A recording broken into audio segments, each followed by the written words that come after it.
Yes, yes, yes. What is up, beautiful people? Welcome to How to Trade. That is your boy, Joey Options. That's Dara. And I'm Sharif.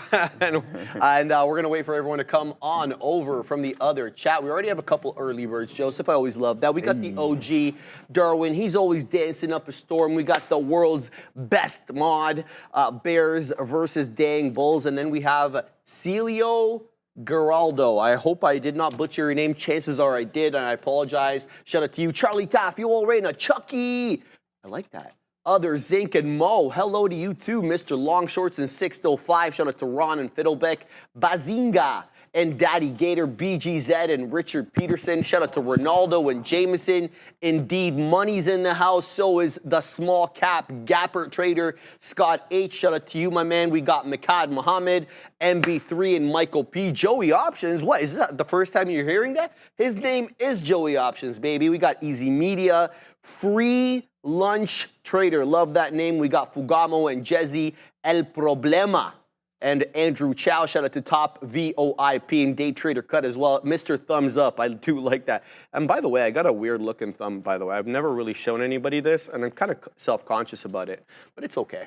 Can't be perfect. Shout out to Stephen Ford and Almog Iggy D and Dylan Porter. Shout out to you guys there. Chat is up. Get on into the chat right now. Or sorry, the poll is up in the chat. Get on in there and vote for your favorite tickers every day. Just a couple of more here. Claude Royer and Candlestick Conrad. That's a sick name. Shout out to Leonel Flores. And last but certainly not least, we got Melissa Eldridge. Hey, what's going on, my guy? How was your weekend? It was really good, bro. Yeah. As typical, though, it is always a little too short. But when I like actually fall out of my weekday routine on the weekend, I'm a little annoyed. And then all of a sudden the weekdays are here. I'm looking for the weekend. I'm never happy, Joseph. Oh, it's tough. It's a tough go, that's for sure. But we have Electric Passions. Sir. Yo, yo, yo. Joe W. printed on some SPY puts this AM.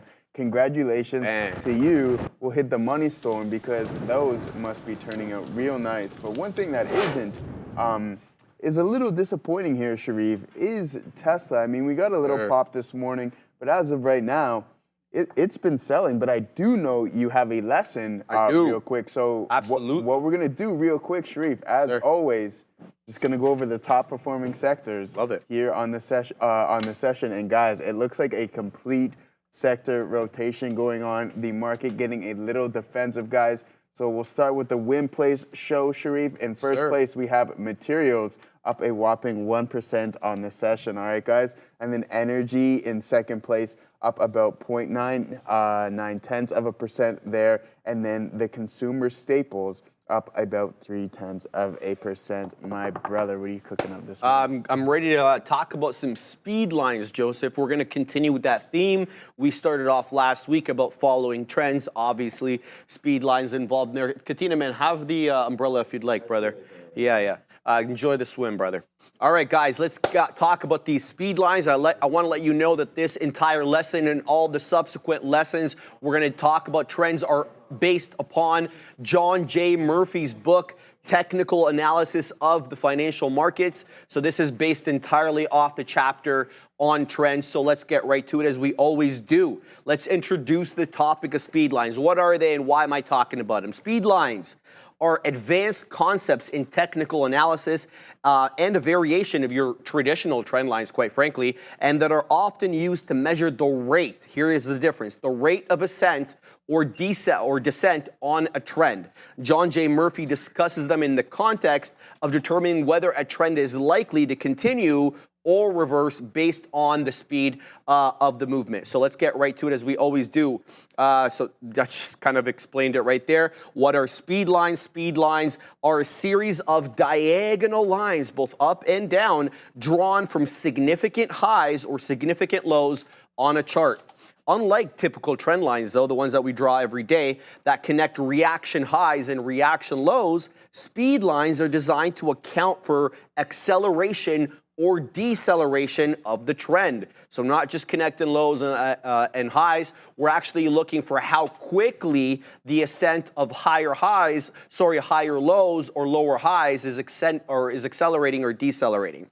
And they provide us a dynamic way to monitor the pace at which prices are moving in a given direction. So this is kind of what they look like on the chart. As you can see, they're drawn from significant lows in this particular case. You can obviously draw them from significant highs if you're charting a downtrend. And the point of them is to see whether a trend is accelerating or decelerating. So I'll submit to you that this particular trend seems to be decelerating. So you're connecting these reaction highs initially, then you got to connect lower reaction highs, and then as you see, we're connecting even lower reaction highs. So speed lines determine the speed or the acceleration or deceleration of the trend. So how do you construct them? What's the move here? So speed lines are drawn by first identifying the highest or lowest point in a trend, either a peak in a downtrend or trough in an uptrend.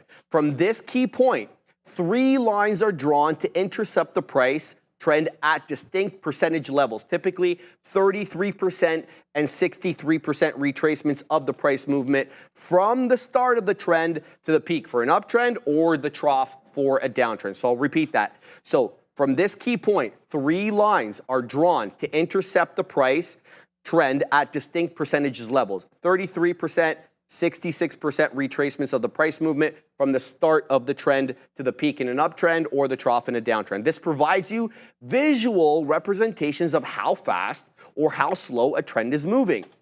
So this is kind of exactly what we're looking at here. So super easy to do. You basically start off with your area trough. You then weasel on over to using your Fibonacci, I'm joking about that, Fibonacci, of course, trend lines. You start from the area trough and you weasel on up to the area crest or vice versa. It doesn't really matter, okay? And then what you're doing is you're looking to draw intersecting lines into those area retracements, into those area fib retracements. And so when that intersecting area, that will be your 33% retracement area. This intersecting area here will be 66. Okay, so super easy to draw or super easy to do. Let me do one for you guys live in living color right now. If I can weasel on over, let's just put Apple. No, actually, Apple Oven is a really good one, Joseph, because it's got a really good area. Let's use this area over here. Super easy. Okay, so let's draw this. All right, so we're going to take our Fibonacci. I'm kidding, of course, guys. Don't come at me in the chat. We're gonna start from 75. Okay, it's a nice little area, and then we're going to weasel on up into that high that we put in there around 4. It's about 418, but we'll put it to 400 actually, because the closing print is at 400. So super simple. We're going to drag from around 75 right there, and then we're going to drag it all the way up to 400. And then we're going to base our trend lines to intersect with that 33% area. So we're going to go ahead and put a vertical trend line right at that $75 area from where we started. And then off this area, see how they're intersecting here? Now we're going to draw our trend lines just like that from that area, and then it's going to intersect with that 33% area. We're going to do that same thing with 66%. Should be quite simple. And this is the exact same way you do it, but in the for the downtrend. So you're starting from an area crest rather than starting from an area trough for the downtrend. So the purpose of these speed lines, the main purpose of the speed line is to determine, the strength of the trend. They help traders recognize when a trend is accelerating too quickly or when it's decelerating too quickly, which may signal an upcoming reversal or correction.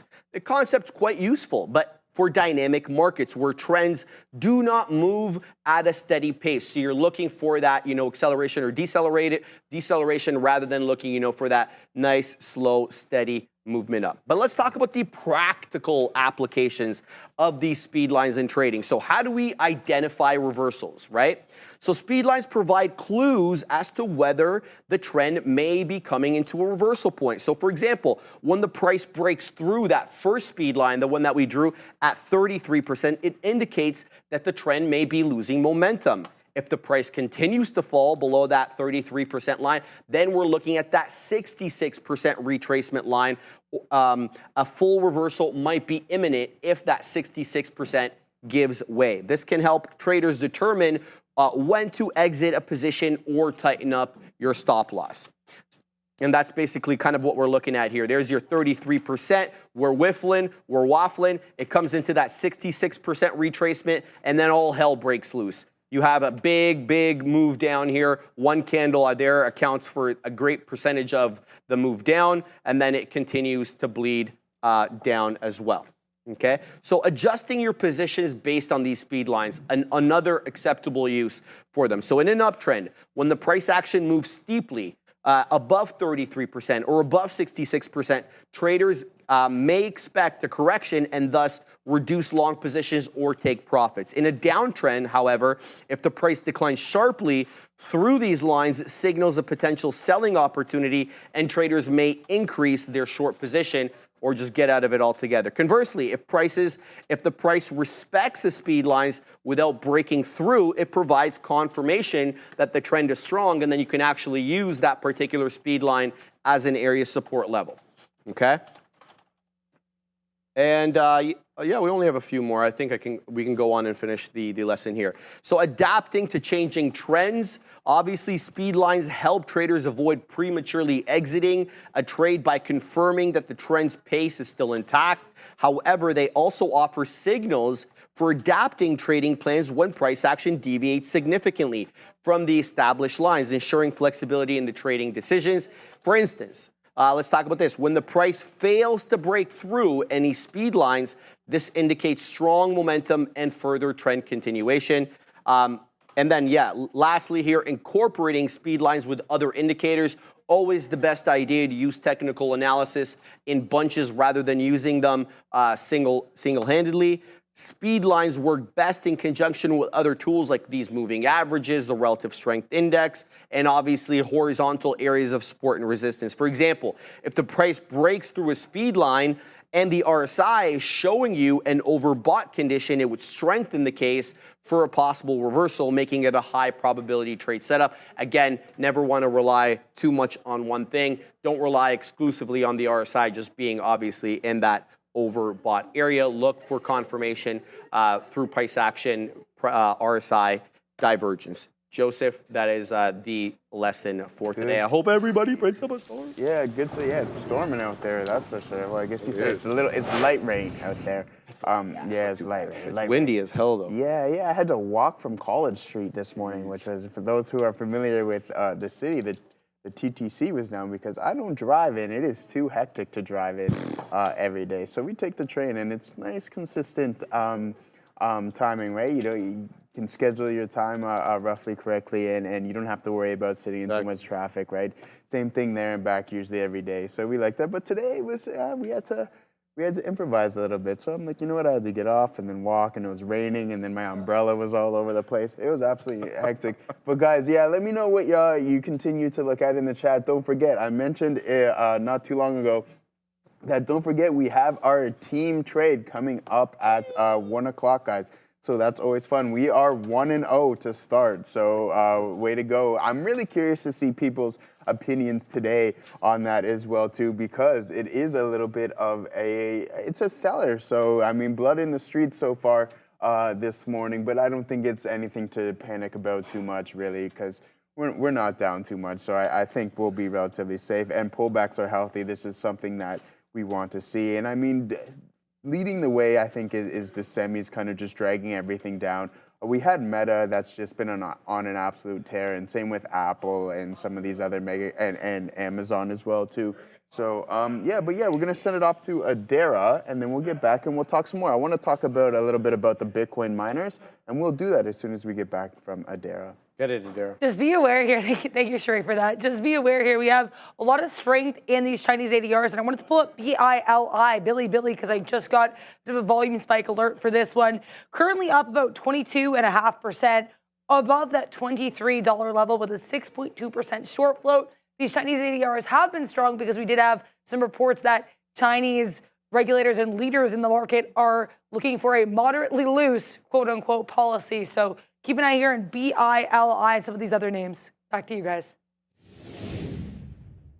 Adira, yeah, these ADRs are pumping. Pumping, buddy. When you get a little stimulus. But I mean, Sharif, what I want to take into consideration is look what happened last time when the government issued that they're going to stimulate the economy. Sure enough, you get that pump, but then it gave all of that back. And I'm not saying that this is necessarily going to be the case, but just be prepared for that type of rug pull style when it comes to these ADRs, right? I mean, I was reading an article and the headline of it said, is it time to go overseas? Kind of insinuating, hey, maybe we should start investing in China. And I just kept scrolling. I just kept scrolling because I'm like, there's no way I'm going to. There's so many other better stocks, and I don't want to have to deal with the Chinese government and then all these major companies as well too. But guys, there's something that I wanted to touch on, Sharif. Yes, and that's someone in the chat actually tagged you a question about Riot, the Bitcoin miner. And I want to touch on a little bit about the Bitcoin miners as well too, because I've been reading a little bit on them. So everybody is curious as to why they are lagging so much. And I'm not saying this is the answer or anything, but this could definitely have a major influence on it. And Sharif, I know you're a tech-savvy individual. So it starts with just that. So these Bitcoin mining rigs are becoming more and more powerful. So it's essentially a battle between all these miners to who can produce the most powerful mining rigs, right? So with that comes more cost. So since the kind of the field is so vast and every computer is getting stronger and stronger, which essentially costs you more money. So you need to have all the power to compute, all the energy to power these these rigs and et cetera. But also what comes into play, and something that was really interesting that I read about, was that in 2017, so I guess essentially with the blockchain, you need to mine, you need to recover hash to open up a new block in short terms, in layman terms. Okay. So when you recover this, so when you're using these rigs, Sharif, back in 2017, the same rig that is used today would roughly make you about $2,000. Okay. All right. So when you would mine a block, $2,000. But that same rig that does a trillion hashes a second or a billion hashes a second only gives you fractions of a cent. Really? Yes. Right. So as you can see, the computing power is just you need more power with less, because there's less Bitcoin out to be mined. You need more computing power, and all these computers are getting stronger and stronger and stronger.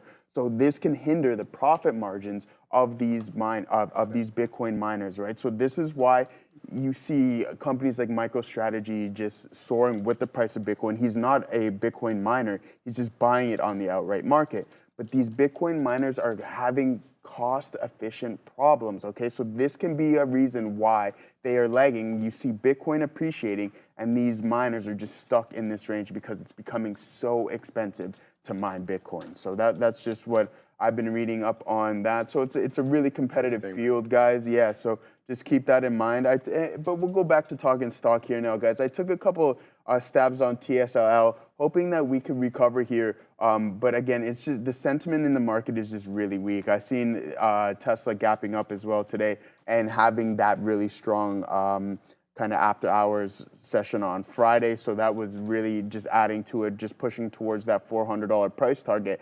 And now we're starting to pull back a little bit here, which is totally reasonable here, guys. We're down about 3.3% on TSLA. Don't forget, this is a leveraged derivative of Tesla, so we're only down about half of that on the underlying. But someone in the chat asked me about SQQQ and options. Just be aware, when you go to trade those, you're trading a derivative of a derivative.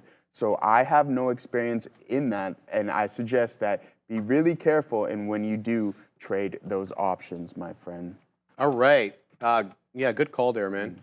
Because those are going to be interesting, especially with the decay. So if you're trading those, make sure that either they're short-term, intraday. Otherwise, you're subject to ETF decay, obviously, with these leverage products, especially more. All right, I'm in a couple of positions right now, so let's talk about them.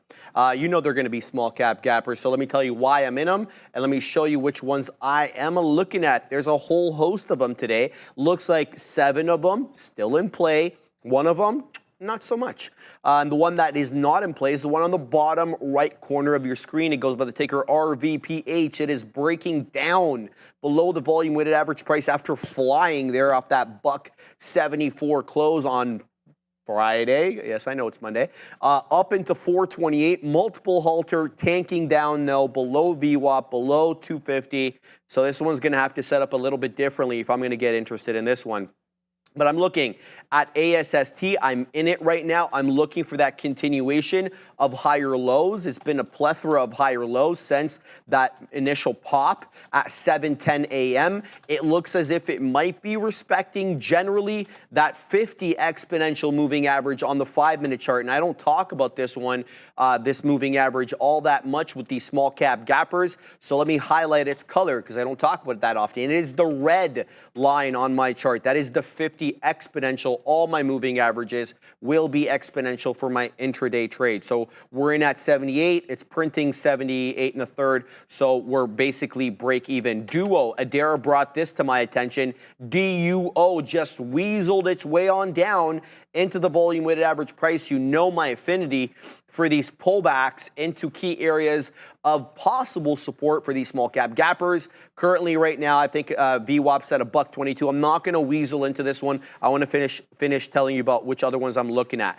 QSI, I'm also involved in. They're at $1.81. It just went all the way up. It looks like to $1.89. I don't know if it filled any of my my beak wetters, my profit takers there. This one also looking very much like it's respecting the 10 exponential, but it's got a unique signature to it here. What is that signature? Well, it's breaching the 10 exponential super briefly with a bottoming tail candle, and it hasn't done that just once, but it's done it twice. Let's see if it continues to do that and print new highs. Currently 189 HOD. This candle has a 187 high right now, so still 2 pennies off that high. Look, you can see the breach here of the 10 exponential doesn't quite make it down to the 20. Likewise with this candle over here at 11:15, doesn't quite make it down 20. So QSI. Then SNTI. Remember, we were talking about this one multiple times. I don't know if it was last week. I think it was the week before. And many people in the trade, the pool competition were printing up multiple storms from this SNTI and leading the board with it. I don't know if they still are. Anyway, it's in play today. However, the only concern I have with this one, the volume sucks. It's not good, and it's also making, it's dropping off. The volume is dropping off. And I don't even need to look at the volume bars. I can just tell by these candles over here how it's trading volume-wise. So I am a little concerned with the volume on SNTI. But let me show you the ones that I really like. It goes by the ticker REAL. It's up 40%. It's awfully strong. Last time around when it dipped in, it was so strong, it couldn't even make it down to VWAP. But that doesn't mean it's not predictable and it's how it's trading. Let me explain why I feel that way. This is an obvious area holdup over here. I'm talking about these candles here from 9:35 to that big boy candle that breaks the high at 9:55. This is a bull flag, okay? So continues, makes that big move up, has a period, 20 minutes of consolidation, then takes out the top. So that top area of the bull flag, this area here at about 860, between 850 to 860, that's our area support now. We've breached it, right? It was initially resistance. We took it out. Now if we come back to it, we're looking for it as support. And that's exactly what it did. It weaseled on up to 9 1/5. Came back down right into that 8, below 8 2/3, holds up not just on one candle or 2 or 3, but 5, showing you that there is a buyer of note at around 860. And it wasn't VWAP, it was a price action top. So I like the way this is trading, but I gotta submit to you, it is not using these moving averages or the volume weighted average price all that respectfully. So I would be hesitant to want to base a trade off a moving average or off VWAP. It looks more like it's respecting price action, area support, and resistance. It's at an important area right now. It looks like it might double top. I'm not saying this is a double top, but always be on the lookout when you get into that area high and you don't have that continuity. But the other side of that coin is it's still putting in higher lows. So maybe my concern is unfounded. So I'm keeping my eye on those. I'm in ASST at the moment. I'm in QSI, but I'm very interested in getting into real.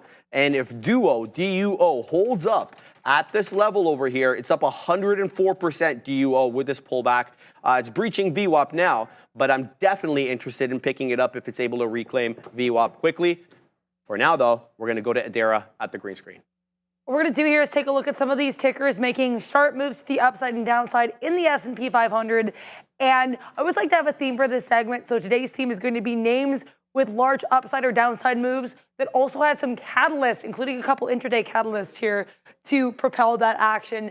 And I also want to mention we do have that poll in the chat here. It's going to be open till I believe around 12 p.m. There are 4 tickers or types of tickers to choose from there. You vote for your favorite. Then at, I believe, 1 p.m., there's going to be another poll, at which point you can pick from another selection of 4 tickers. The top 5 of those 8 tickers that get the most votes will be featured on our afternoon rundown. Sean and Neil will go over those tickers. Sharif will stand right here and give you all the details on those stocks. Let's start here with our sector recap segment. Palantir, PLTR, trying to bounce a little bit here, but down about 4.5%. This name initially gapped up. We had a couple positive catalysts on Friday. The company announced here a consortium they're forming here with Anduril with regards to accelerating AI capabilities for national security.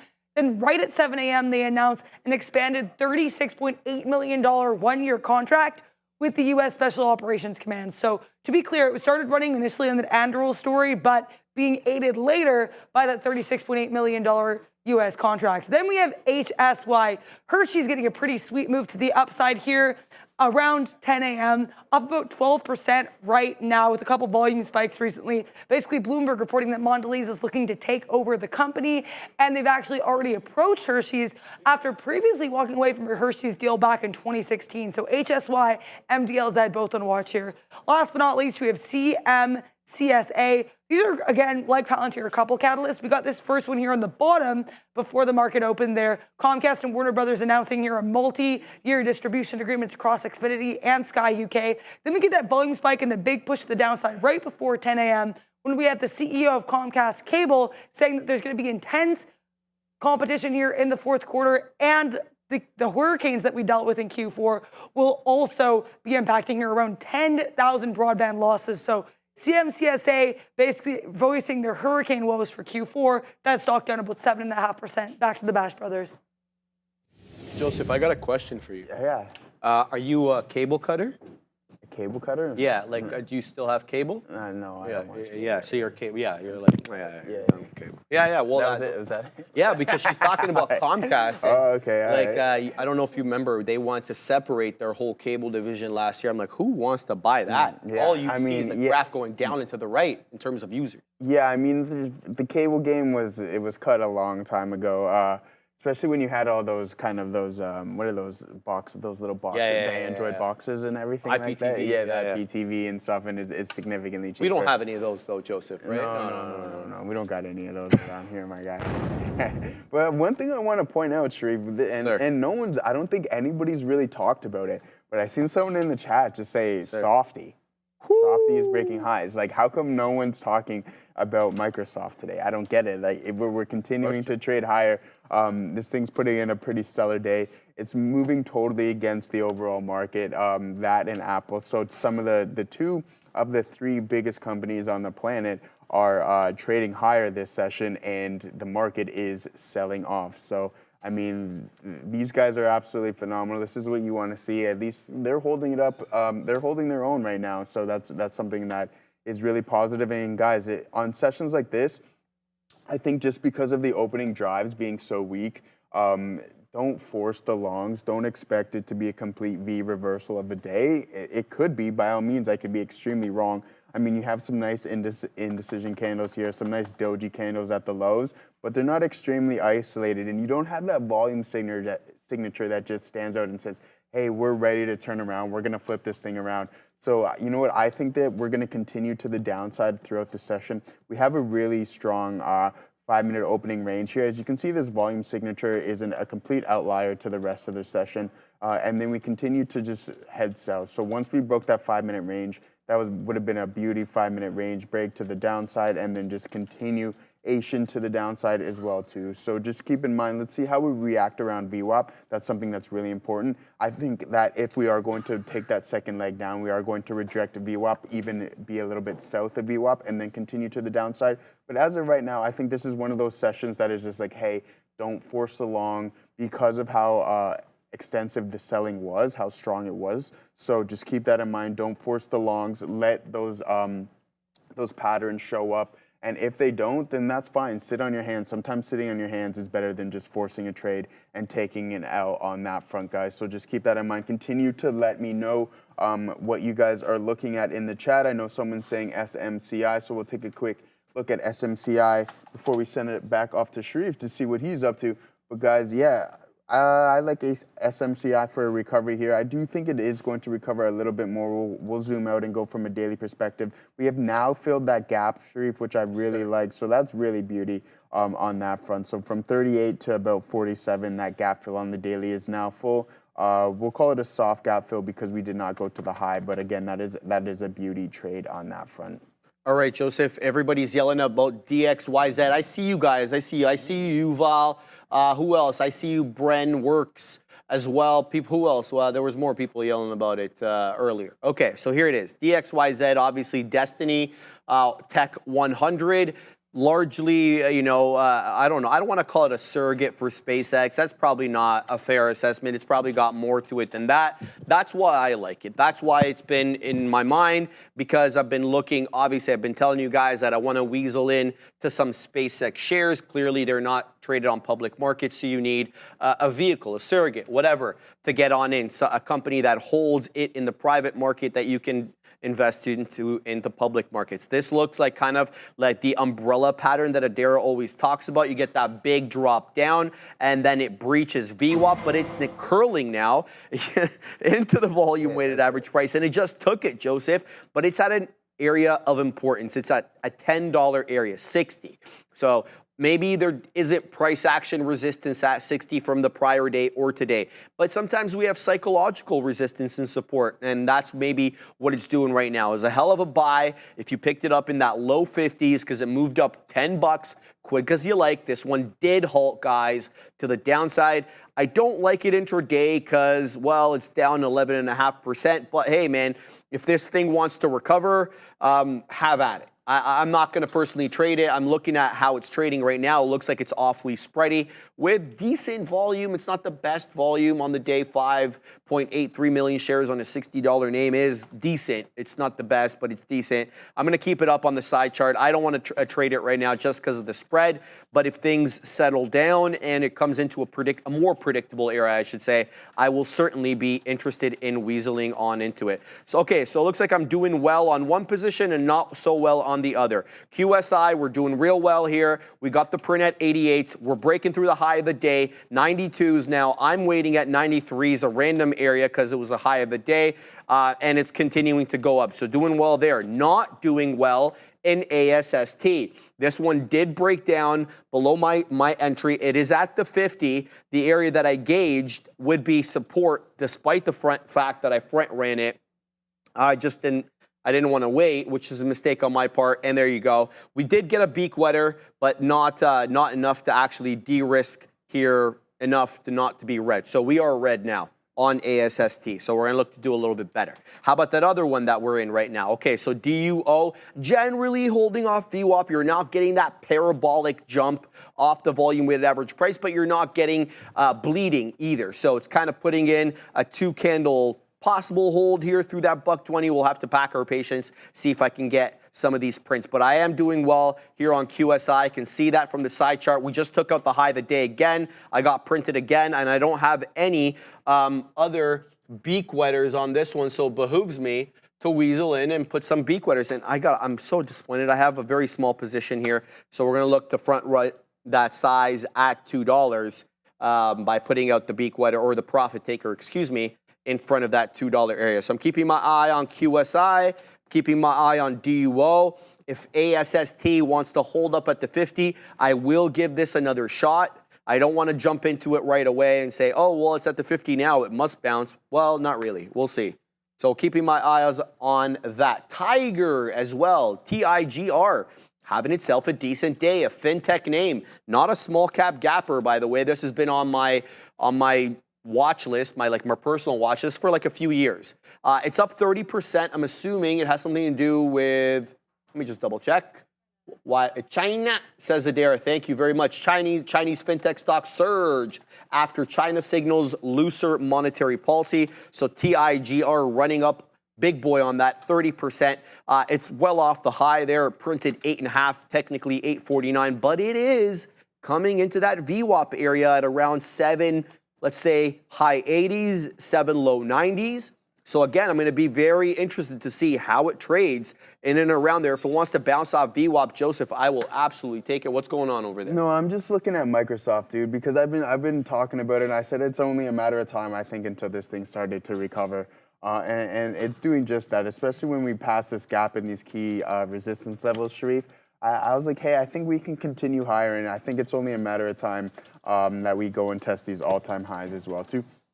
But there's something that I wanted to ask you, Sharif, and that was just your 2 cents.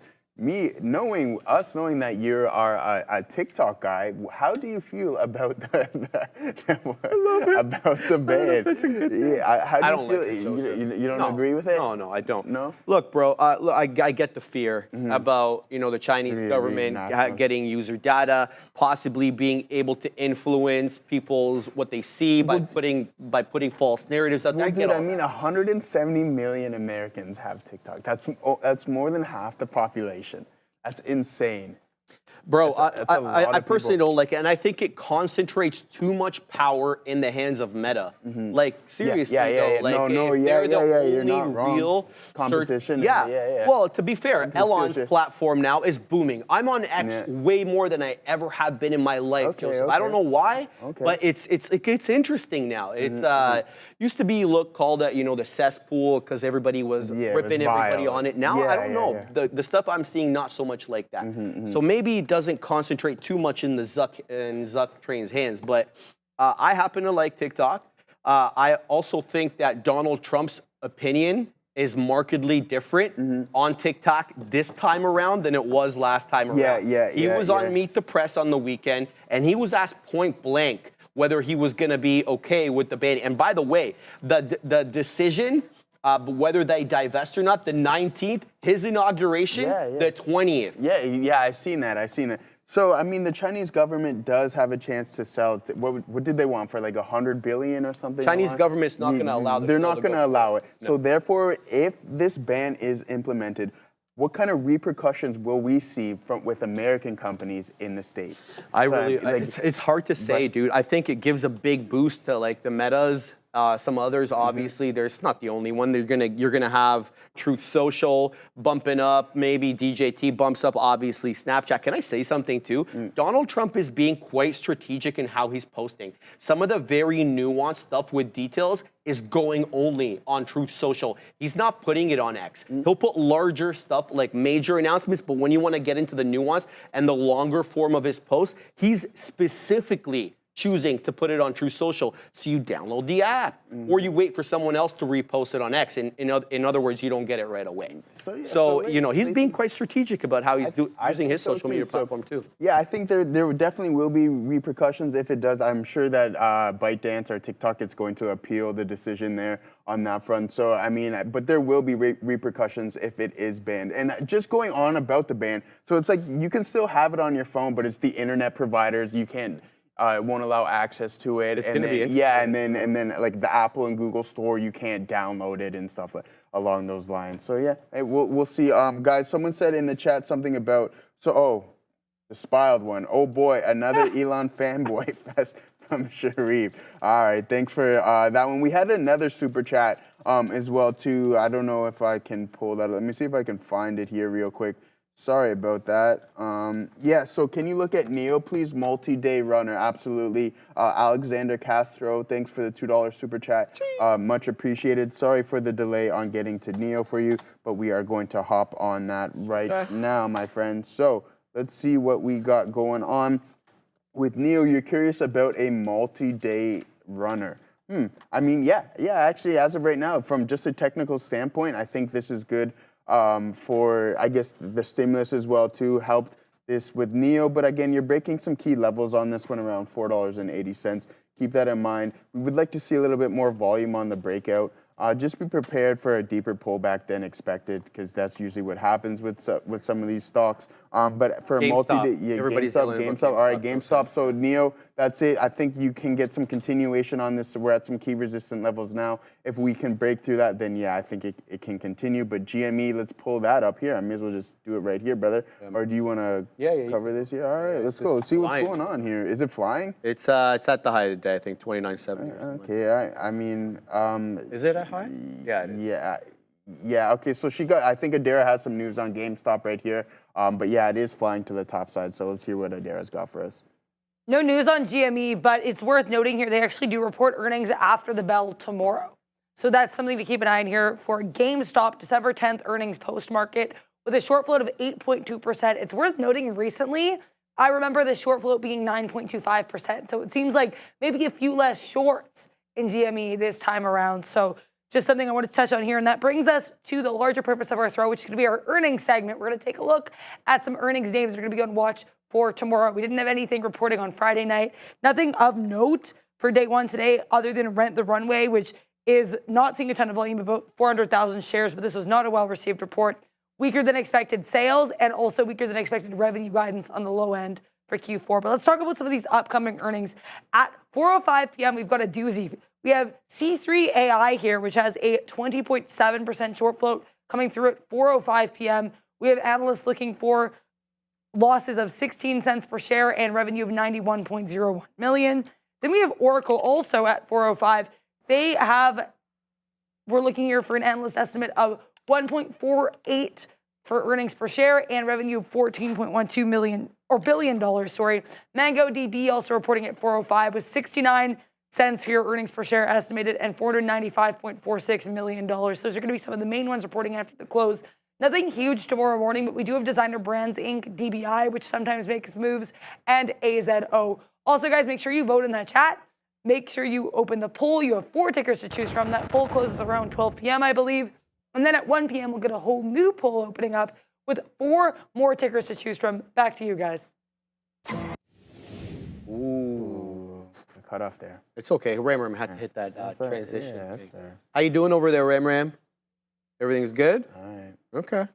All right, guys, let's talk about the poll. Really happy with how you guys are voting so far, man. We already have almost 1,200 votes. We're barely 45 minutes deep. Can't thank you enough. Obviously, the feedback and the interaction always helps the stream, so we thank you for that. And, anything we do well, we try to give back. And obviously, if the show boosts, we just invest more into the show, time, energy, money. You guys know what the deal is.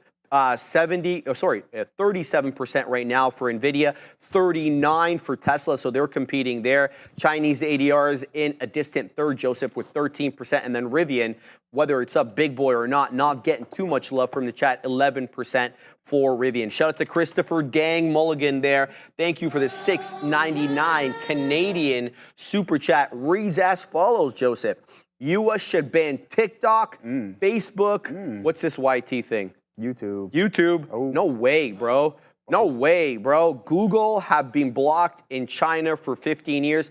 Brother, I think that they have it blocked in China for a different reason, so that, they can preserve their culture. They don't have Western influences on their culture. That's just my understanding of things. I know that Australia recently banned social media for those under 16. I happen to disagree with that. I think that should start in the home rather than have the government tell me how I should raise my children. That's just my opinion, but that's neither here nor there. But thank you very much for the super chat and for your comment, obviously. We love it, all the different viewpoints, man. Yeah, no, absolutely. Totally agree with that, Sharif. And I don't know about that banning kids for our whatever it is, social media for kids. I'm not even trying to make the argument it's good for them or anything. I'm not saying that. I'm just saying that I'd like to be able to make the decisions myself. Yourself, right? And rightfully so. And I think it can lead to that, I guess. So anyways, guys, we're sitting here in some IBIT. I'm still going to have my TSL chart up here.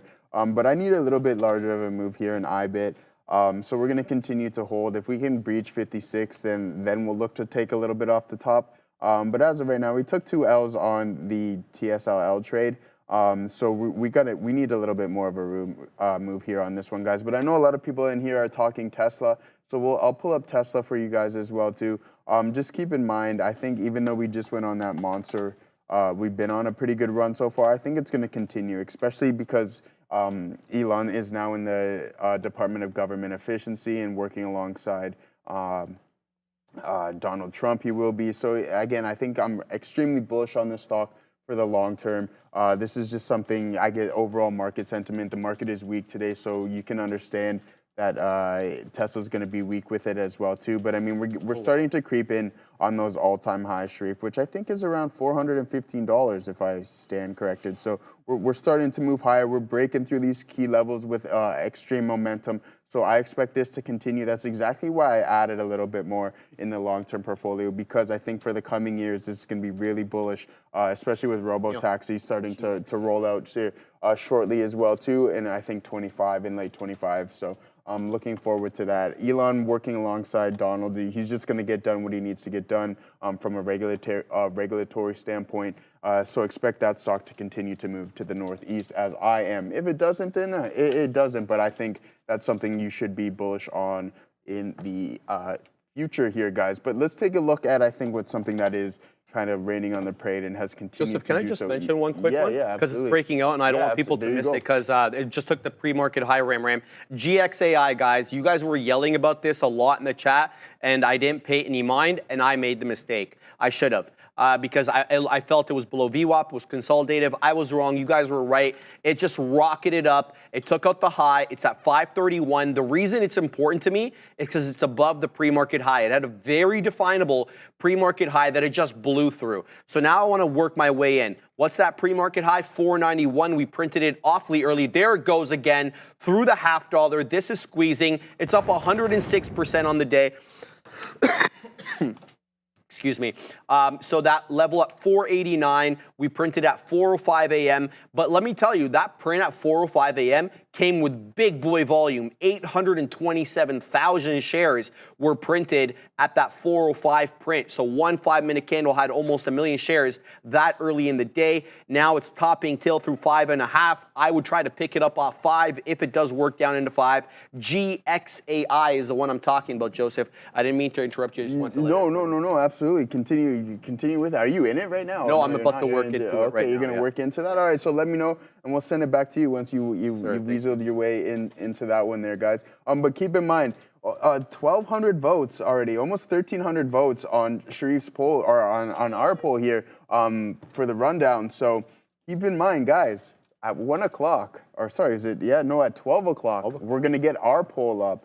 And that's going to be trade number 2. So I want to see what the overall sentiment in the chat is. Are we going short, or are we going long the SPY come 1 o'clock, guys? So don't forget, we got that trade. We are 1-0 to start. So good work on that one, everybody. Yeah, looking forward to that. I'm looking forward to logging some more data for all of us here, and then we can start building that cumulative P&L equity curve, which I think is going to be a bunch of fun to see where we go. But yeah, guys, continue to let me know in the chat. INTC is bouncing. Cool, let's take a look at INTC. I expect a little bit of a bounce in the market here. We did sell pretty strong throughout the first hour and a bit on this session, so a bounce is totally reasonable, especially with an overall strong market there, guys. So again, INTC, this thing, yeah, I mean, it's bouncing, but it's on the grand scheme of things, it is not much. Pretty Panda, long SGXI. Okay, so Pretty Panda's in there with you, Sharif, on GXAI moving forward. But again, I heard Adara mention that we do have GME earnings coming up, I think, tomorrow after the bell, or something along those lines. I think we have Oracle tonight and MongoDB tonight, I believe, as well, too, Adara, if I stand corrected. Yeah, so we got those looking forward. Let's take a look at Oracle, because we do have the earnings, so let's see if we can gain anything. And putting in, just following the overall market here, Sharif, on Oracle. So again, nothing spectacular. Don't try to force those bounces, guys. Let them come to you. We do have a little bit of an indecision candle here, and as you can see, we did get that pullback. Is it going to continue, and can we hold this bottom? On Oracle, only time will tell, but we're going to continue to hold on to our position in IBIT because we do need 56s there, my friend. Yes, sir. So I did work my way in, a couple of entries here. Let's see if we can take at the first beak wetter. I'm sitting here at the in front of the $0.25. So I did add initially. I entered at 15. I added at 5s. So we'll see now if it wants to hold 5. I put my stop a little bit below that 490, but I am looking for continuation despite the topping tail candle. Now I'm watching the book, seeing where the selling is coming in. It looks as it's coming in at the fifth of a dollar, at around 20 pennies. That's a few times we've held up now at that 20-cent area. Here we go, 18 showing up on the ask. Let's watch how it trades in and around here so we can kind of gauge where possibly the hidden sellers are preventing us from ascending. So that's what I'm watching, hoping that this one won't wick me out through a quick drop below 5. I've been watching it for, as quickly as I mentioned to you guys, it looks like there is a buyer in and around 5, whether that buyer big enough and let's say, I don't want to say strong enough, but committed enough to keep us below that $5 or above that $5 area, I should say, a different story. Now we're kind of locked in a bit of a range with about 505 to the downside and 520 to the upside. So it looks like we're buying it in the low 5s, but selling it in the high teens. So packing my patience, seeing what comes here. Now 450 is where I would gauge the breakout level to be. Sorry, not 450.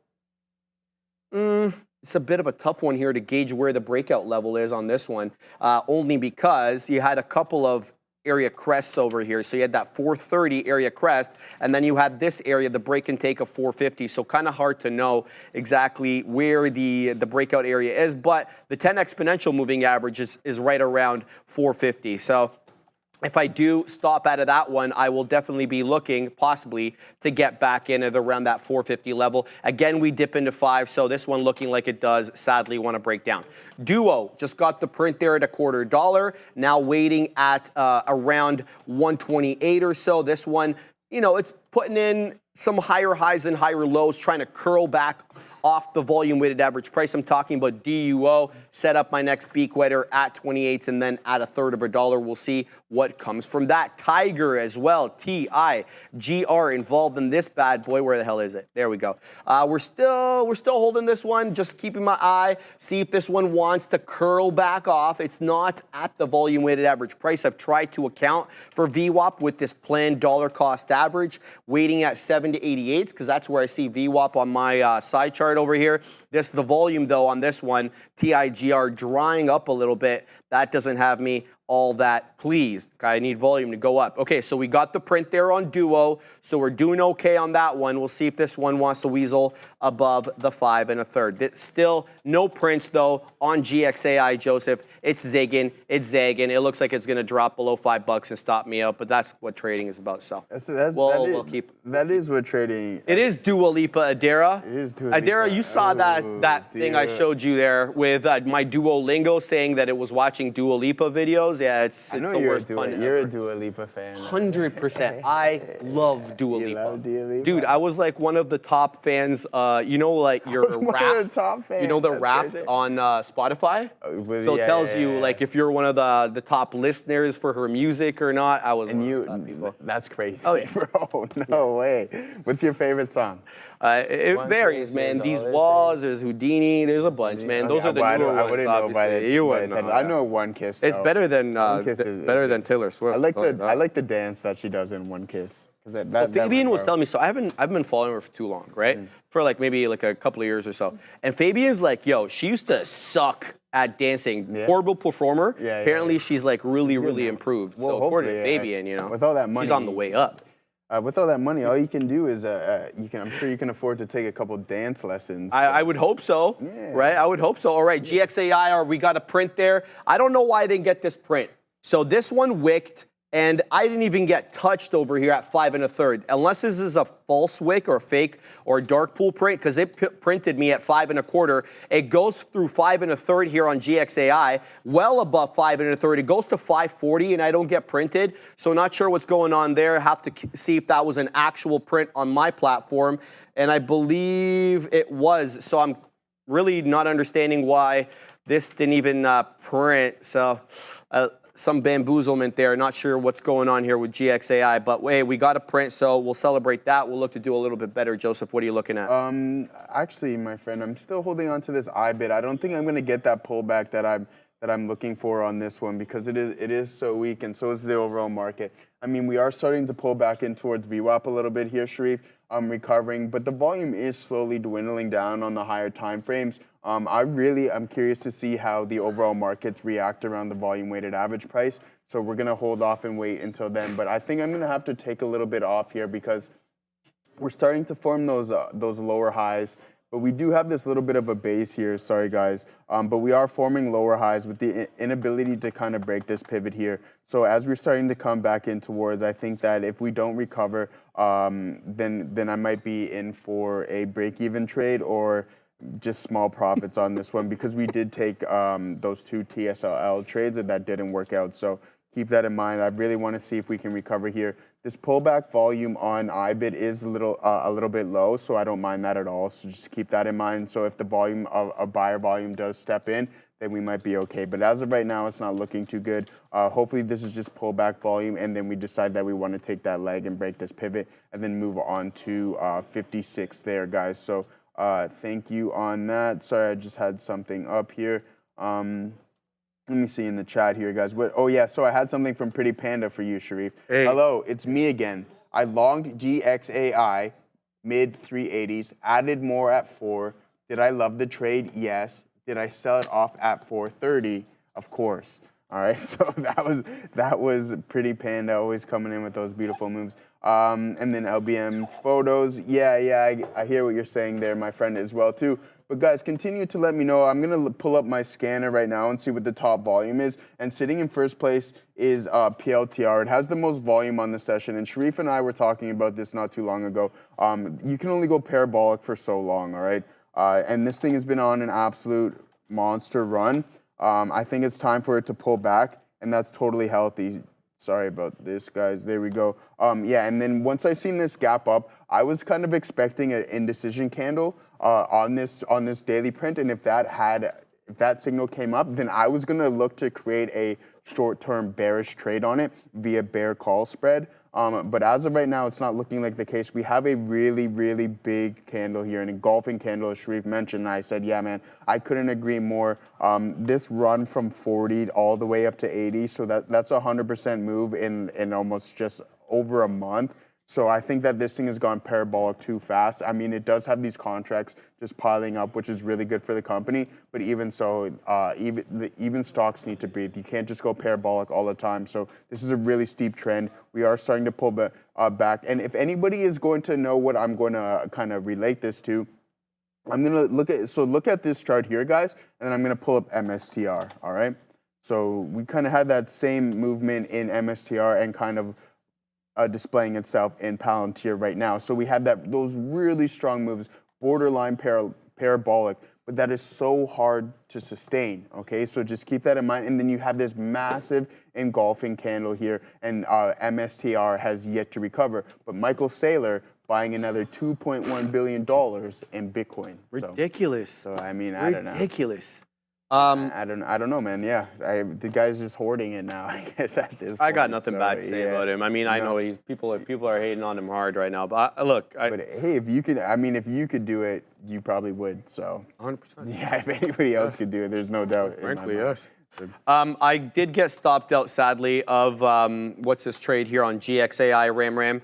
It did dip in to below 480, so I had to stop out. I've got my dip trade, though, set up for 4.5, just like I said I would, because that is what I'm gauging to be the breakout area. It's also the 10 exponential, so I've put it there. We wet our beak, but I'm still negative on it. So I'm going to look to do a little bit better on this one. We'll talk more about these ones and other small cap gappers when we get back from Adara and Neil's lesson of the day.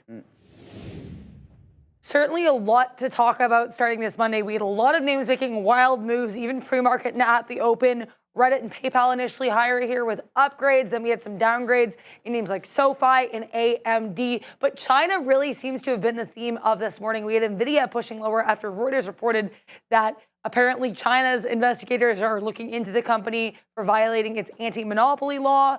Then we also had stuff coming out of the Chinese ADR space. A lot of these names gapping up pretty significantly, and some of them even continuing higher, as we did have here some reports that there's going to be moderate looseness in the economic policy coming out of China.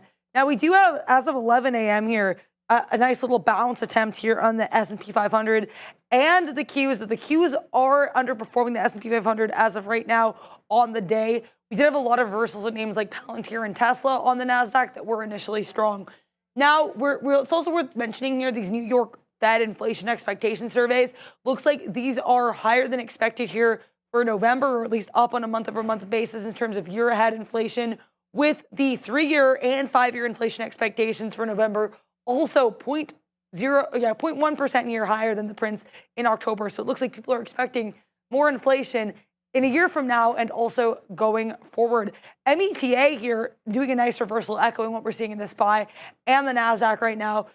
Right before the open here, we did get a report that ByteDance and TikTok are looking for an emergency injunction to block that law that would force the sale or ban of TikTok as of January 19th. We also have AAPL here, APP, also trying to make a reversal. This one was to the downside because there was some expectation that it would be selected for inclusion in the S&P 500. The name that was actually selected was Workday. So APP down about 14% still on what looks like that lack of S&P 500 inclusion catalyst. We're going to take a look now here at what Neil's looking at with his lesson of the day. Take it away, Neil.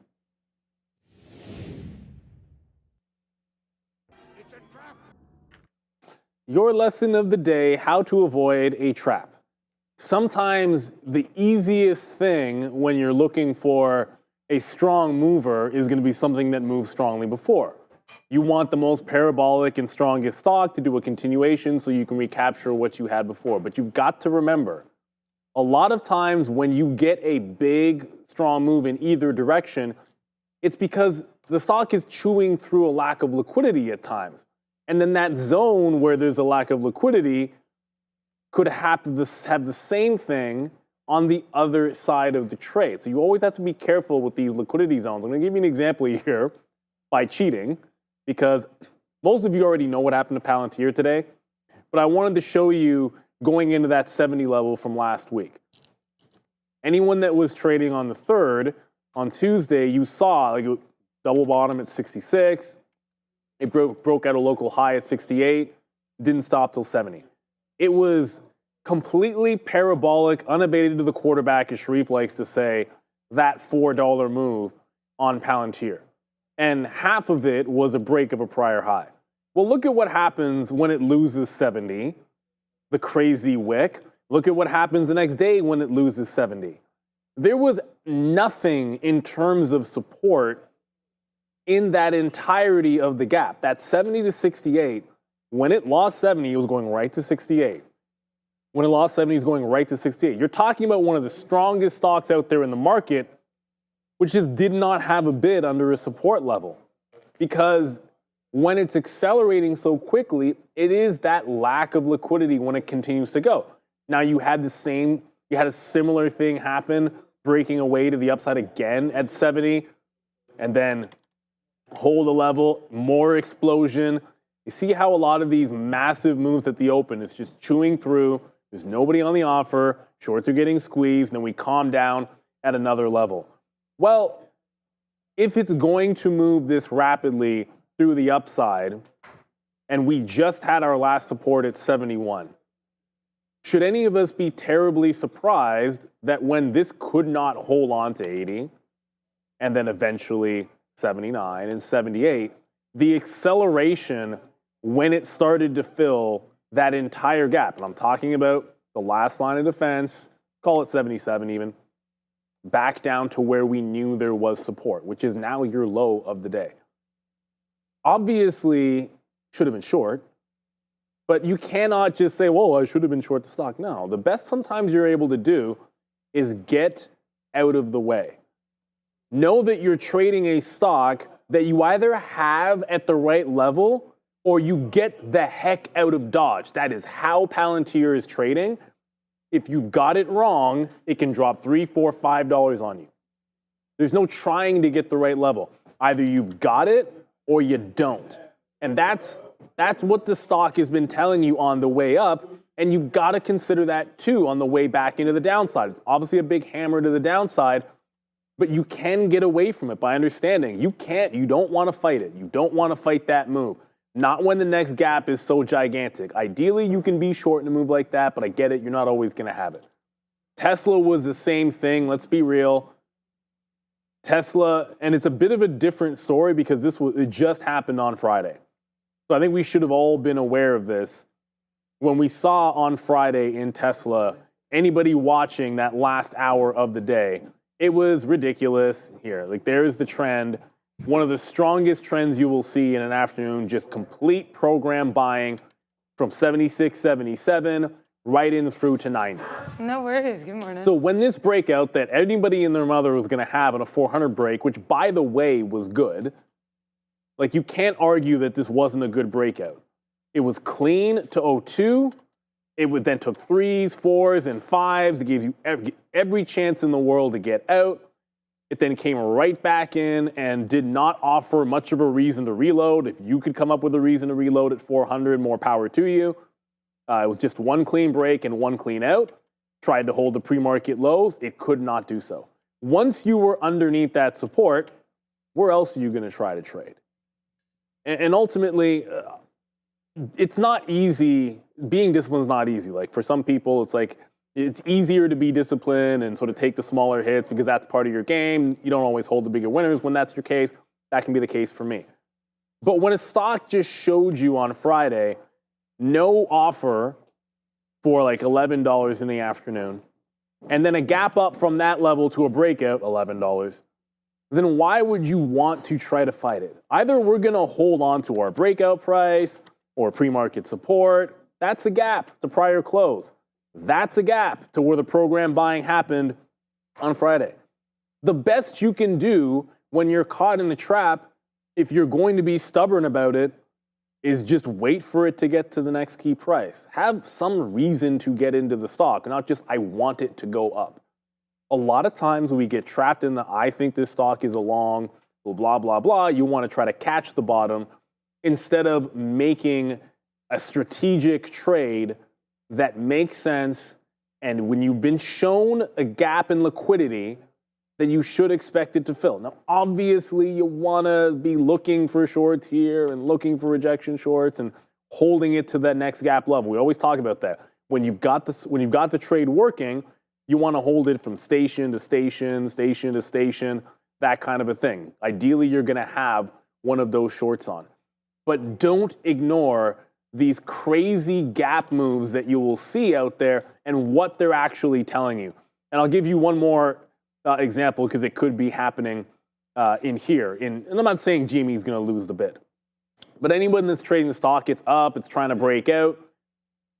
Note what happened from 26 to 28 on GameStop. If you're longing the stock, congratulations, you've won. It's been a good long off of 28. But when looking out into the future, if you're favoring the long, you don't want to be fighting it underneath this 28 level. You should fully expect that if you lose 28, there's a real chance your next long opportunity is down at $26. Therefore, you can look longs here, but you want no part of all this other garbage. You want to wait till it gets to your price. I'm not saying you have to go short, and congratulations to anyone that's long. Right now it's working, but you've always got to be able to look ahead. There are places to be stubborn. Like if you were taking multiple shots between 28 and 28.30 in the supply zone, that's fair. You've got your support down there. If you're taking multiple shots from, and we'll just do it like this, you're taking multiple shots from here into here, no. Wait. If it breaks here and you want to go into prior highs, then wait for it to trade there.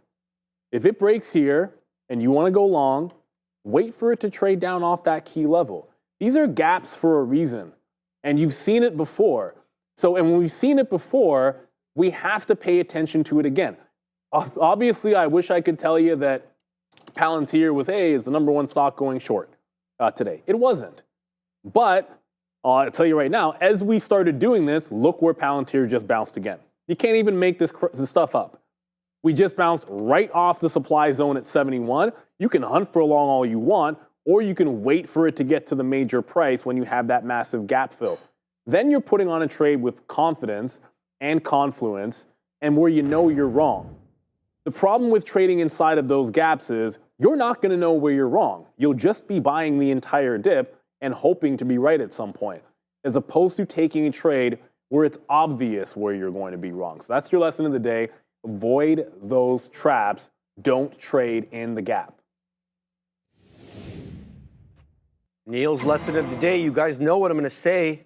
Eloquent, informative, and all-around awesome as always. Neil Roberts every day around that noon hour dropping his lesson of the day. If you like what you heard, then hopefully you will join us every day on the How to Trade show during that lunchtime hour. Guys, thank you, Ram, for putting up the poll. Joseph's poll, you want to explain it again? It's our poll, but it's and yeah, Joseph's idea.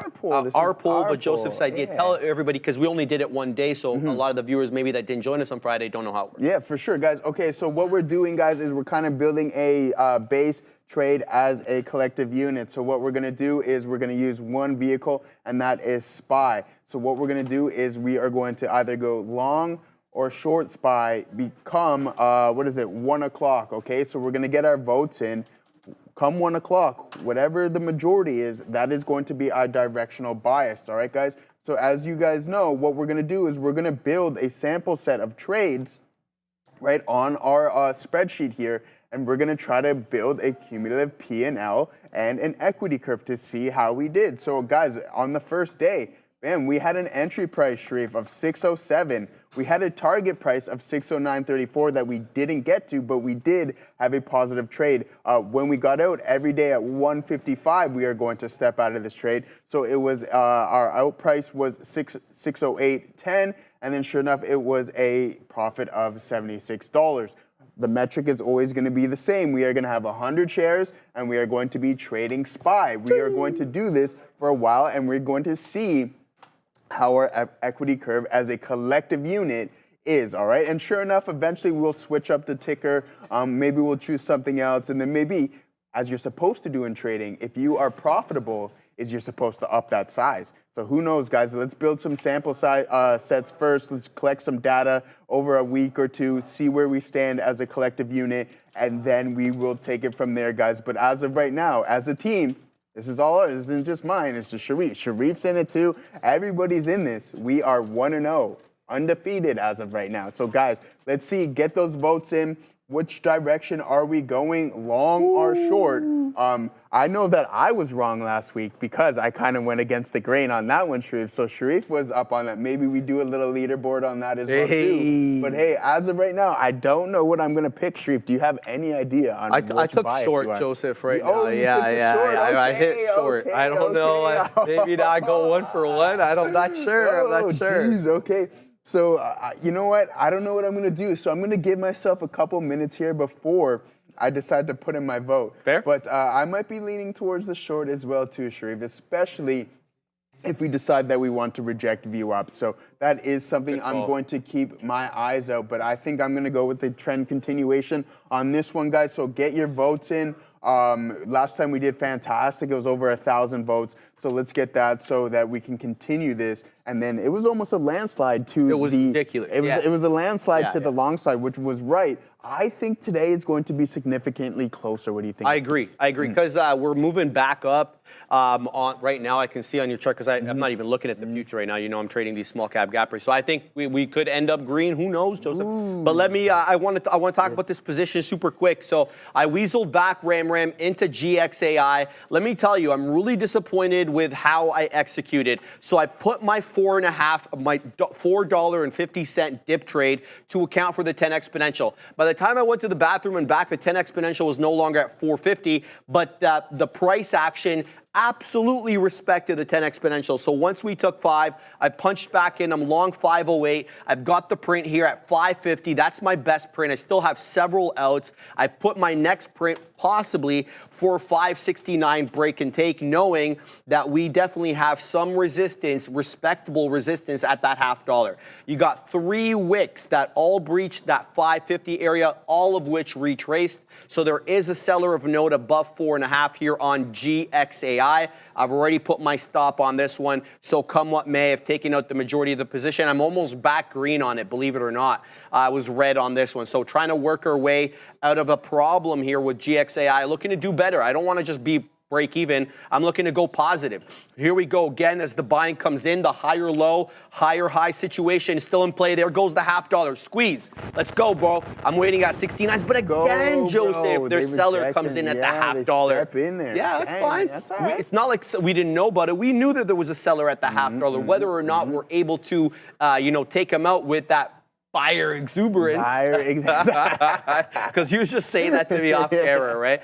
So it looks like I might get stopped for the remaining amount here. If it dips below 5, we'll pack our patience. I'll look to get back in. If it puts higher lows and higher highs, I can get stopped. There we go. We got stopped at the remaining position as it gives back 5. So we'll give back a little bit there. All good. We'll look to do a little bit better on it. But at least I got myself out of some trouble with this one. Very wide range per candle. You guys have heard me talk about this. Range per candle, very wide on this. And what do I mean by that? So when you look at the average range of, let's say, the candle since the breakout, 11:45 onward. So for the better part of half an hour now, if you to take the range as a percentage basis of not just the movement on the day, but the overall stock, it's quite wide. And so why does that matter? Well, the range per candle has to affect so many things. Your profit targets, how much size you get in, where you place your stops. If you have really wide range per candle and a $50, $100 shutdown, you need to account for that, number one, in where your stop placement goes in, and most importantly, in your size, right? How much size you decide to take. So I'm keeping my eye on this one. It is respecting still, believe it or not, despite the fact that I got stopped out, the 10 exponential. It did dip below it super quick, but was able to retake it again. So I have no qualms with getting back into this stock if it does set up. Duo took some more out here as it broke that $1.33. So we took out somewhat 134. I'm waiting for this one to possibly print me at 138. We got it simply because it held the volume weighted average price. That was my reason for getting in on that one. So I'm talking about DUO. Sorry, Sherry. Yeah, go ahead. Did you see the $7 super chat? I did it. We'll get to it in 1 second. Okay, all right. Do your thing. And then TIGR, I'm looking for this one again to hold the volume weighted average price and to put those higher highs. But I know that we have a bit of resistance at 8:15 to 8:16. That takes us all the way back to 10 a.m. when we had an area crest there. So I am kind of concerned that we could re-encounter that same area resistance. And then last but not least, I took out the entire position here on QSI. So we initially got in on that 180 dip, and then I took it out as it weaseled up into 2. But this was a small position, and I lament having done that. So that's my bit of a mistake there. All right, let's get to that super chat, baby. Angelique, $6.99 Canadian super chat. You love to see it. Hi, guys. I hope you can see my request this time. I'm sorry about that, Angelique. Please let me know your thoughts on Marvell and Oracle. Thank you. I think they're both great companies. Let's look at them both.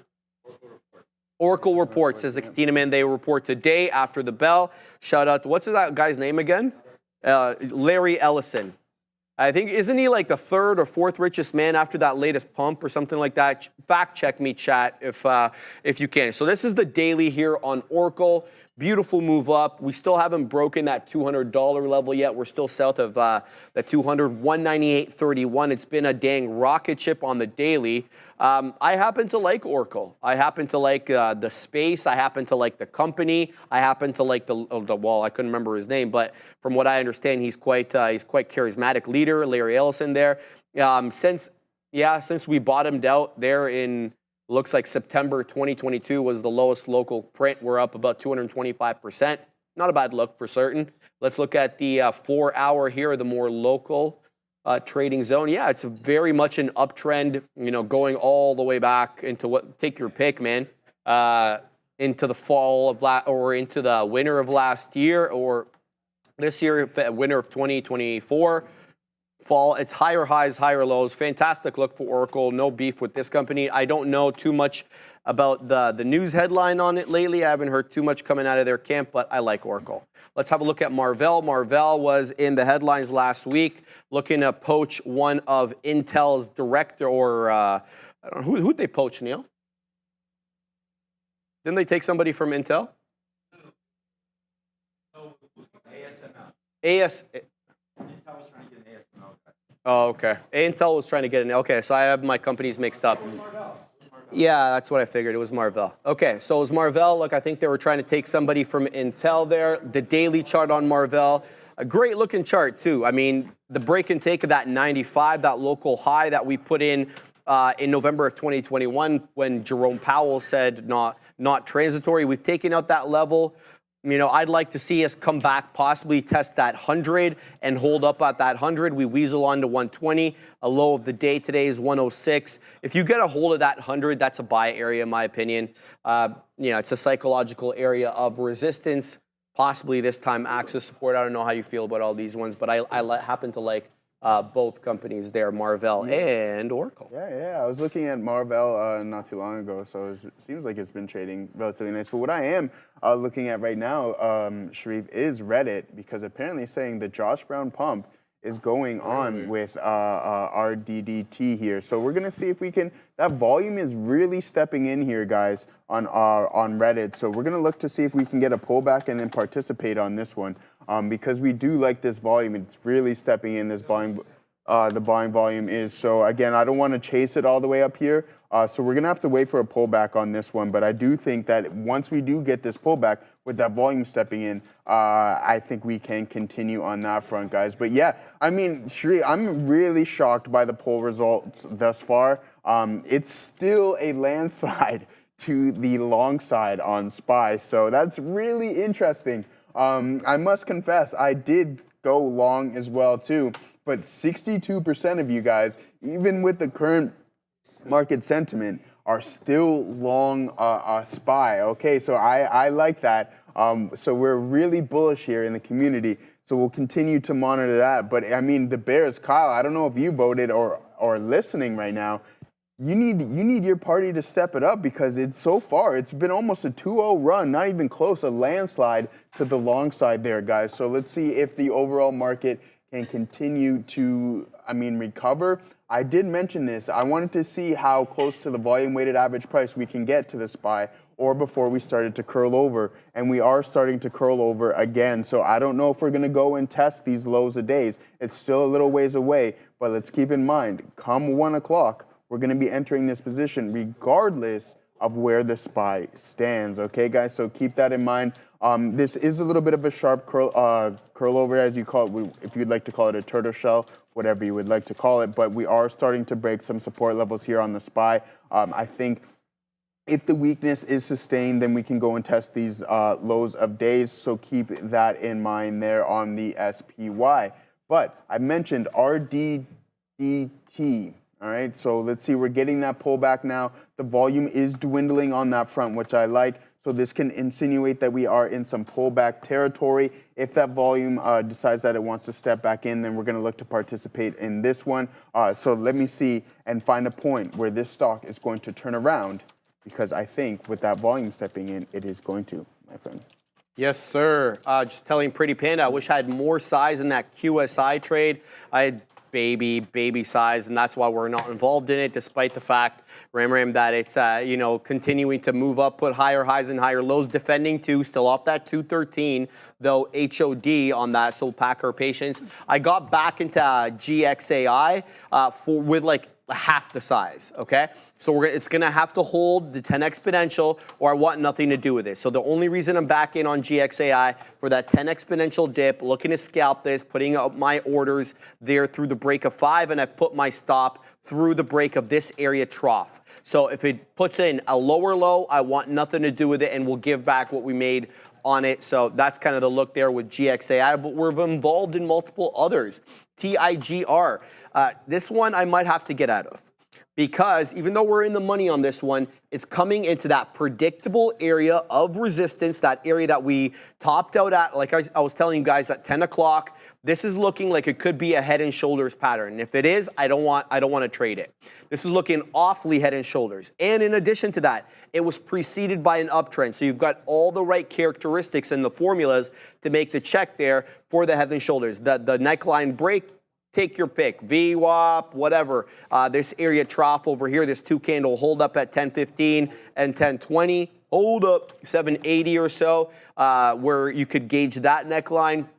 So I don't want to give this too much more. I'm like 2 pennies from my entry. So what I'll do is I'm going to give this one to this over here. So if it makes a newer low below this area, then we're going to stop out. So I'm going to move my stop on TIGR. I don't like the continuity that I'm seeing on it right now, quite frankly, and it looks awfully head and shoulder-ish, and if that's the case, I don't want to fight with this one. The other one that I'm keeping my eye on, Duo, it's still putting in higher lows, but that kind of parabolic effect that we had in the earlier trading time period, you're probably not going to get until maybe the more liquid time of the day, like closer to power hour, so to speak. Right now, you're getting those higher lows, but you're not getting that big boy parabolic, effect. GXAI, happy I stayed in this one. It's got multiple bottoming tails through that 10 exponential. So to me, when I see that, it means people were buying it below the 10 exponential, which means buyers are still exuberant about this one. And you also have higher lows still,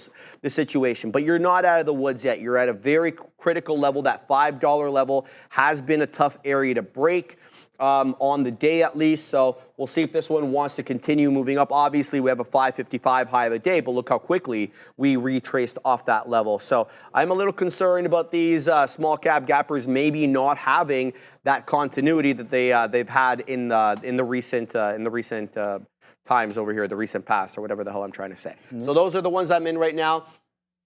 There's no way I can pronounce your name, so I'm not even going to try. Can you check Tesla, please? Absolutely. Let me have a look at the Cybertruck over here. We're going to bring in the side charts. I haven't even had a look at the MAG today, quite frankly. So let me just tell you something first and foremost. I have a Tesla position, that we were adding into, or not adding. I started it like in the spring, and quite frankly, we're up good on it. And I'm concerned about adding to it and completely ruining my dollar cost average. But what I heard today, if we get wind that this Model Q is the real deal, and it's not just speculative being dropped here and there for whatever, I'm going to add to my Tesla position. I think this fundamentally changes what the revenue stream for the company could be. If they can actually make a mass-made EV below $30,000, and according to what the report says, with the tax credits, if they stay in place, would be $25,000.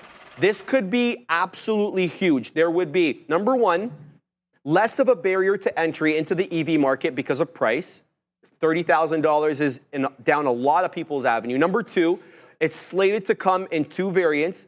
The single engine single engine and dual motor, single motor and dual motor, which means that it could be front wheel and all wheel drive, and it's got 500 kilometers worth of range. I don't know how many miles that is. You'll have to Google it. Okay, 310. The Katina Man says 310. So to me, that's huge. It costs about 40% of what it costs to make the Model 3. Yet you'll be able to use many of the same components and thereby reduce costs, which means increasing margins, which means you don't need to spend as much capital expenditures on building out the production line. To me, that just says a whole bunch of stuff there that I absolutely love. Whether this thing is selling on the day doesn't matter to me at all. This is a longer term picture. This thing is rocketing up for so many different reasons. So in any event, to build on my point, I'm going to likely add to my Tesla position. Intraday, it's weak. It's looking like a bear flag. Ram. It's down and to the right. It came into that 20 exponential and is dropping down again. Look for a possible bounce off 380, but I haven't been trading the MAG today. What's going on over there, Katina Man? Oh, I thought that was yeah. I thought the Katina Man was printing. He was responding to what I was saying. He's still short SMH, by the way, guys. Still short SMH. But, guys, $5 super chat from KB. Bulls run in herds. Bears hunt alone. Oh, I do like that. Okay. We see where you're coming from. We see you, Kyle. Don't worry. Thanks for the $5 super chat. And for those who have not are not informed, he is referring to the current poll that is up right now, guys. So make sure you get those votes in. Let's get that to 1,000 votes. And I don't even think I have to look at which side is winning. But guys, one thing I did do here is I stopped out at, well, I didn't stop out. I just cut my IBIT position because I'm like, oh, it's just grinding. It's taking a little bit too long for my liking. It is recovering, so I just cut it. I cut it break even. I should have took some off here, but I didn't. I was looking for that move to the volume weighted average price, and we didn't get it. So I don't know if I'm going to place another entry on this one. We are trading in a little bit of a range here. We do have definitive support levels on this. So if we continue to break these and move south, then that will just confirm my thesis. Just be a little bit more patient, even though we did kind of curl around a little bit and recovered. But as of right now, I do think there is a little bit more downside on IBIT, especially because Michael Saylor just bought another 2.1 billion in Bitcoin, which was an average about 98K. So I don't know what's going on with that. I would assume some selling there. The guy is just hoarding Bitcoin, as mentioned before. So guys, continue to let me know what you're looking at in the chat. I'm in some RDDT. We'll pull that back up for you guys. I didn't take anything off of it just yet.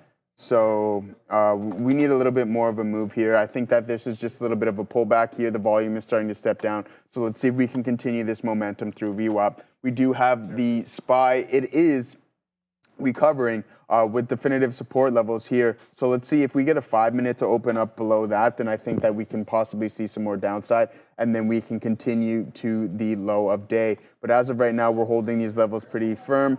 We have a nice indecision candle here. It's not overly isolated, so keep that in mind. There can be potentially more downside, but if we don't completely curl over and we fail to make a new high here, then yeah, then we can maybe take that second leg down. But as of right now, it's looking kind of just like choppy price action, moving to the east there on that one, because we're not northeast, not southeast, just east, because it is chopping a little bit on the Qs and the SPY as well too. But one thing is Apple is starting to come back in a little bit here as well too, guys.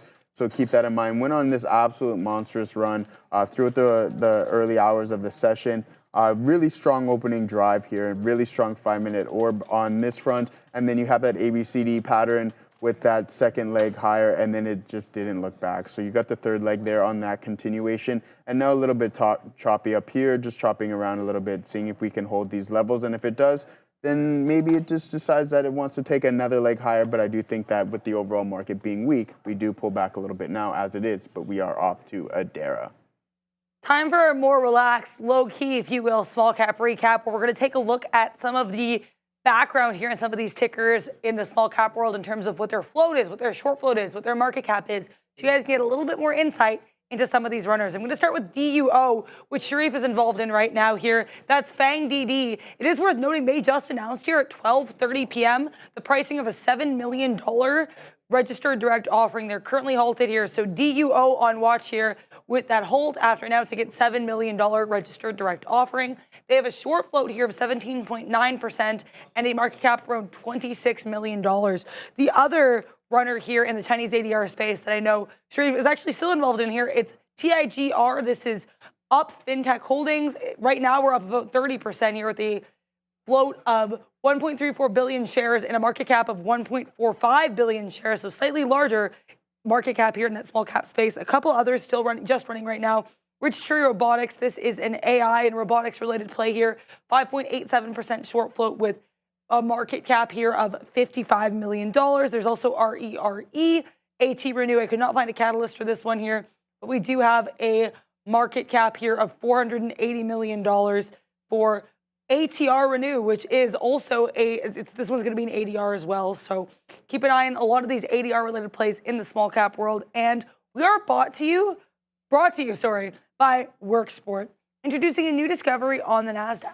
Worksport, ticker WKSP. Worksport is a US-based manufacturer and it's rapidly expanding with growing revenues, government contracts, and innovative green energy projects designed to power your life off-grid. Whether you're on the move or seeking sustainable energy solutions, Worksport has you covered. Now trading on the NASDAQ under WKSP. Discover the future of clean energy with Worksport. Back to you. Thank you very much, Adara. I want to mention that I am caught in this downhole on DUO. I'm out of the majority of the position, but this is going to cause some trouble for me now as I'm looking at the theoretical auction price, and it's at $1.05, and we halted at $1.13. So this is trouble. Okay, DUO was weaseling on its merry way, and then the sell order came in, took out all the levels. Oh, no. So that's a problem with these small cap gappers. My stop is still not hit because I had my stop below that initially. Should have moved up my stop as the price continued to appreciate to lock in the profits. That was on me. That's a mistake. So yeah, I'm gonna have to pay for that one once this one opens. Right now, it is the TAP. That is the theoretical auction price, 106. We'll have to see if this one can recover. It is below VWAP. It is below the 50. It's still above that buck, but that's, you know, not helping me much, obviously, because we're in at $1.20. So right now, halted 113 with the tap at 106. We'll look to do a little bit better there. I've been scalping up here with GXAI. Got in originally at 496, scalped up into 515. It's dipping again, so looking to scalp again with a very tight stop this time on GXAI. This one looks like it wants to give up the ghost. Yeah, that's going to be... this is not going to be a good look right now if it breaks below the $0.50 here on GXAI. This one looks like it's kind of round to topping. Yeah, that's going to be the end of the trade for me on that one. And then looking to come back down. I don't want any more smoke with this one, especially if it breaches that 470. So I'm out of that one completely. Okay, so now Duo is open, so I have to watch, see what this one is doing. I'm going to flatten out here as it looks like it might want to dip in a little bit more. Coming in up into that 106, not much of a buy, so we'll take the hit on that one. What can you do? So we'll look for the next trade. Tiger continuing to go, though. Where's my Tiger chart over here? So this one I was concerned about, possibly with a head and shoulders pattern forming. I moved up my stop to account for VWAP. It didn't breach VWAP, so now it's putting in higher lows again. What I'll do is I'll look to add to this one if it breaks that 820 area. Why? Because that 820 area is the area where we had trouble earlier in the afternoon show, but it's also where it had trouble initially during that 10 a.m. to about 10:30. Couldn't break through that level. So if it takes it this time, it'll be with higher lows, and I'll add to this position here on TIGR. Sadly, though, we're now negative on the day because of the Duo situation, but we'll look to do a little bit better, Joseph, keeping my eye on some other ones. RVPH, I see you guys yelling about that. That ain't my style. It's not for me, despite the fact that it's now #1 on my list over here, Ram.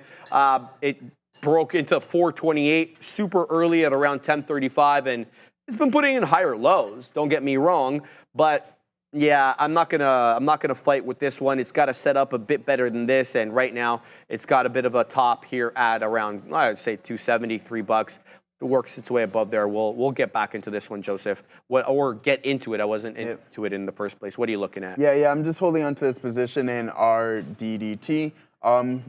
Rich Buddy had a really interesting comment in the chat.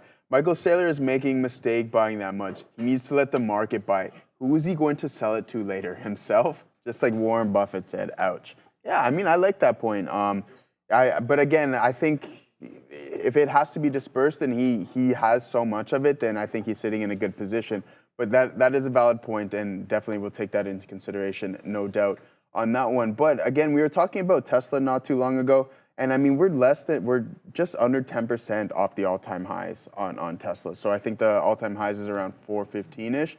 So again, just a little under 10% on that front. So I do think that we continue to push on Tesla, and in the near future, we do hit the all-time highs. But one thing I do want to start working here, guys, is our DDT. Let's see if we can continue. We are trading below VWAP right now, so let's see if we can get the continuation within the trend and break this 167.11 area. But guys, let me know what you are looking at in the chat. Any options, questions. I know tomorrow we are going to do some credit spreads, which is going to be a good one there. So we'll have two parts on that one, part 1 and part 2. So Tuesday and Thursday will be credit-based trading.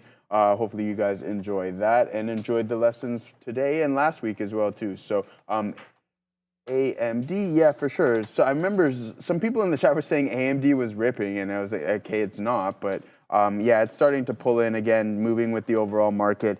Really, really weak opening drive here on AMD. Pulls back, had the inability to breach VWAP and hold, decided to take a second leg lower, made a new low of day, and then now curling over once again here, kind of forming that turtle shell pattern.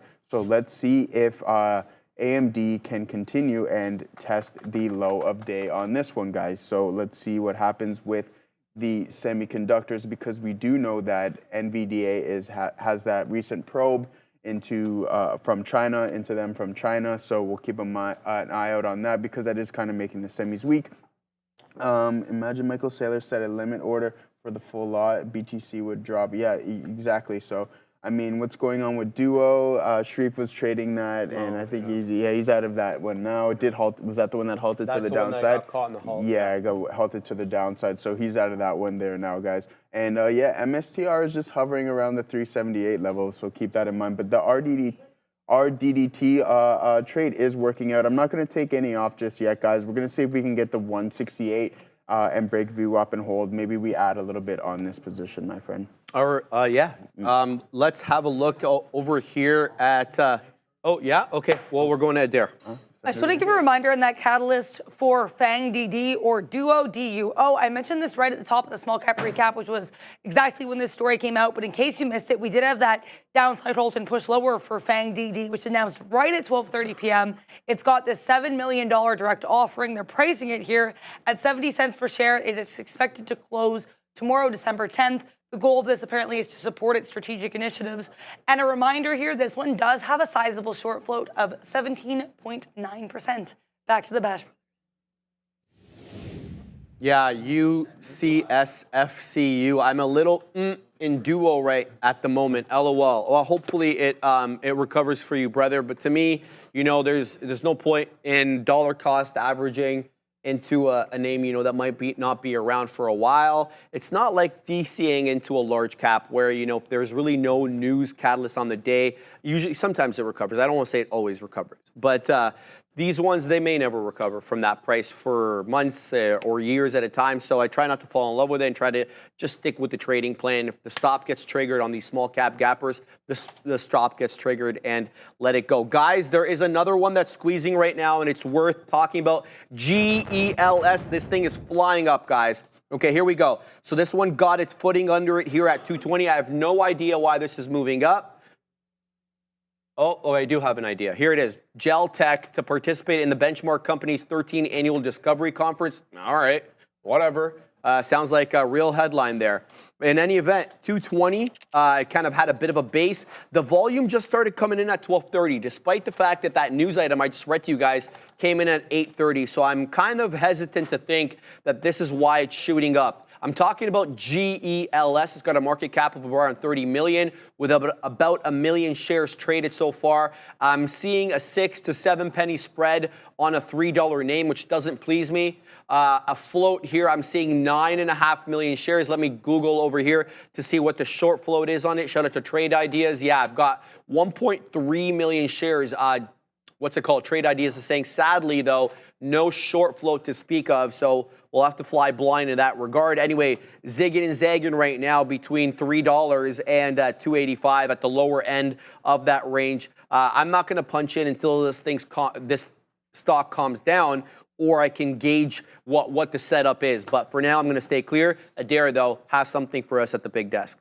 I do. I just really wanted to take a look at Lululemon because I did notice some questions about it in the chat, and there's some really interesting technical levels on LU. They did have a price target increase this morning. It's day 2 earnings, but in terms of catalyst, it looks like this is a pretty interesting technical look. So I'm going to do some TA here, if I may. We had some nice support this morning here around that 399 level, which was our closing level on earnings day 1 on Friday.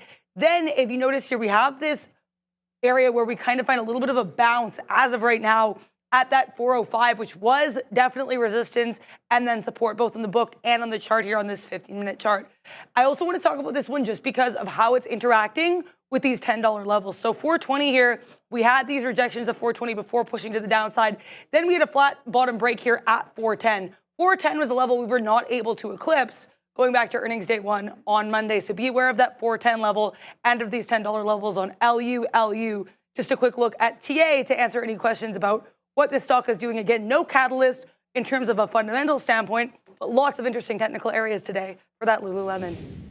Thank you very much, Adair. I was just complaining to Neil, because he's a fellow PanDub holder, so I'm sure he could sympathize.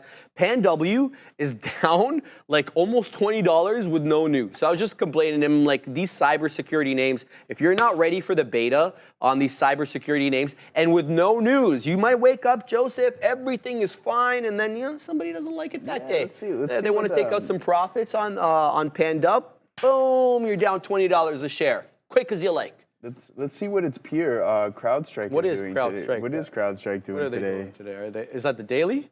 This is the weekly. We will bring it down to the daily. Okay. Yeah, so I mean, hey, so that's not too bad for you. So I guess CrowdStrike is selling a little bit here as well too, guys. So the cybersecurity ones are, the tech sector is weak today, guys. Look at the Qs, look at the SPY. And speaking of sectors, let's take a look at XLF, because one of my favorite, because of Jamie Dimon and the boys. Weak as well too, guys. So the market getting a little more defensive on this one. Consumer staples was the third place. So let's take a look at Walmart actually and see what Walmart is up to and see if it's strong today, because the market, and again, weak. Ooh, but I do like this here on the 15-minute tree. If you see this, wow, okay, I didn't even mean to do that, but you see that nice hammer doji right at the bottom there on Walmart. So yeah, let's break this down to a 5-minute, because we might look to get involved on this one here. Yeah, and I like this this resistance zone that we are potentially testing. Gives us a definitive out. Yeah, I think we're gonna play this one here, my friend. So yeah, guys, continue to put those votes in the chat. We only have 15 minutes left. Just under just over 800 votes, guys. Let's get that to 1,000, and then we're gonna place that paper trade. So keep that in mind. But in the meantime, I am going to set up a potential Walmart trade here. All right. Because I like it from a intraday standpoint. So yeah, we'll get a small position in here on Walmart here, guys, just because I do like where it is on a 15-minute time frame and on the 5-minute. So RDDT and Walmart are our two current positions on that front. So we have rejected VWAP on our DDT, so I think I might take just a little bit off here, nothing crazy, just to protect some of these unrealized, and then sure enough, there we go. Let's see if we can break, because if that volume is sustainable and we break VWAP, then I think we can see some higher price action and price movement in our DDT, but we are off to Adara. I just wanted to mention BB, BlackBerry, which has been running a bit here. This is the 15-minute chart. This has not had a red candle since 11 a.m., though it looks like we might have our first red candle in the 15-minute in almost 2 hours potentially here. They do have a short float of 4.27%, market cap of $1.7 billion, and a float of 500 million shares here, just around 543 million shares. I'm not seeing any catalyst on BlackBerry, though I do want to point out we have earnings in this name in just over a week. They're reporting here after the bell on Thursday, December 19th. Back to you guys. Yeah, thanks for that, Adair, because we were just talking about it there with people in the chat. People is like, yo, BB's moving. What's his name? Asked me, Kanye East. He's like, brother, you haven't talked about BlackBerry, have you? I'm like, no, I haven't. One of the sad Canadian stories in any event, BlackBerry is moving on the day, 11%. Adair says she can't. Absolutely. Adair was talking about how there was no catalyst on it. Yeah, I don't see a catalyst either, Joseph, but I got to send it to you because we got bills to pay. Yeah, we got bills to pay for sure, guys. So we're sitting here in RDDT and Walmart. We're breaking those resistance levels, and now we're starting to move a little bit higher here, guys. So we like that on Walmart. Let me pull it up here for you real quick. Not a horrible entry, but again, a little bit more of a slow burner Walmart is, so you got to take a little bit more size on this one. But yeah, let's see if we can continue recovering nicely. But we like this, guys. 837 votes. Come on, get those votes in. What are we doing? Long or short? Let's see what the overall sentiment is. 62% long. But yeah, anyways, AI long, C3 AI is coming up, I think, tonight as well, too. So let's take a look at that. Are we ready, Raymer? Yeah, are we good to go here? Okay. Okay, all right, there we go, Sharif. Imagine, Joseph, trading with someone else's capital instead of your own. That's what it means to be a funded trader at Trade the Pool. And this is how it works. First, You complete the evaluation program by meeting those profit targets. Once you succeed, you trade the pool's capital, which allows you to trade with up to $260,000 in buying power. The best part is you keep up to 80% of the profits while the firm takes all the risk. It's the ultimate way to trade, whether you're a beginner or professional trader. So come on, guys, go on and check tradethepool.com. You can check the link in the description of this video, or if you've got your phone handy, scan that QR code on the bottom right of your screen. Shout out to Trade the Pool. And yo, man, that competition was really interesting last week to see what people were making and how they were printing. Like some people in one stock, all of a sudden they're up at the top of the leaderboard. Some people 3, 4, you know, they diversify the game a bit. So shout out to Trade the Pool, Joseph. I didn't mean to interrupt. No, not at all, my guy. We're just holding off onto these positions here. I know someone in the chat mentioned LDTC. So I pulled that up on my overview here just to see what they do. So Ladar Tech Holdings, Inc. is a Canada-based global automotive software company. The company develops and provides comprehensive artificial intelligence. Okay, yeah, that's really interesting. So I pulled that up. Let me take a look at the technicals.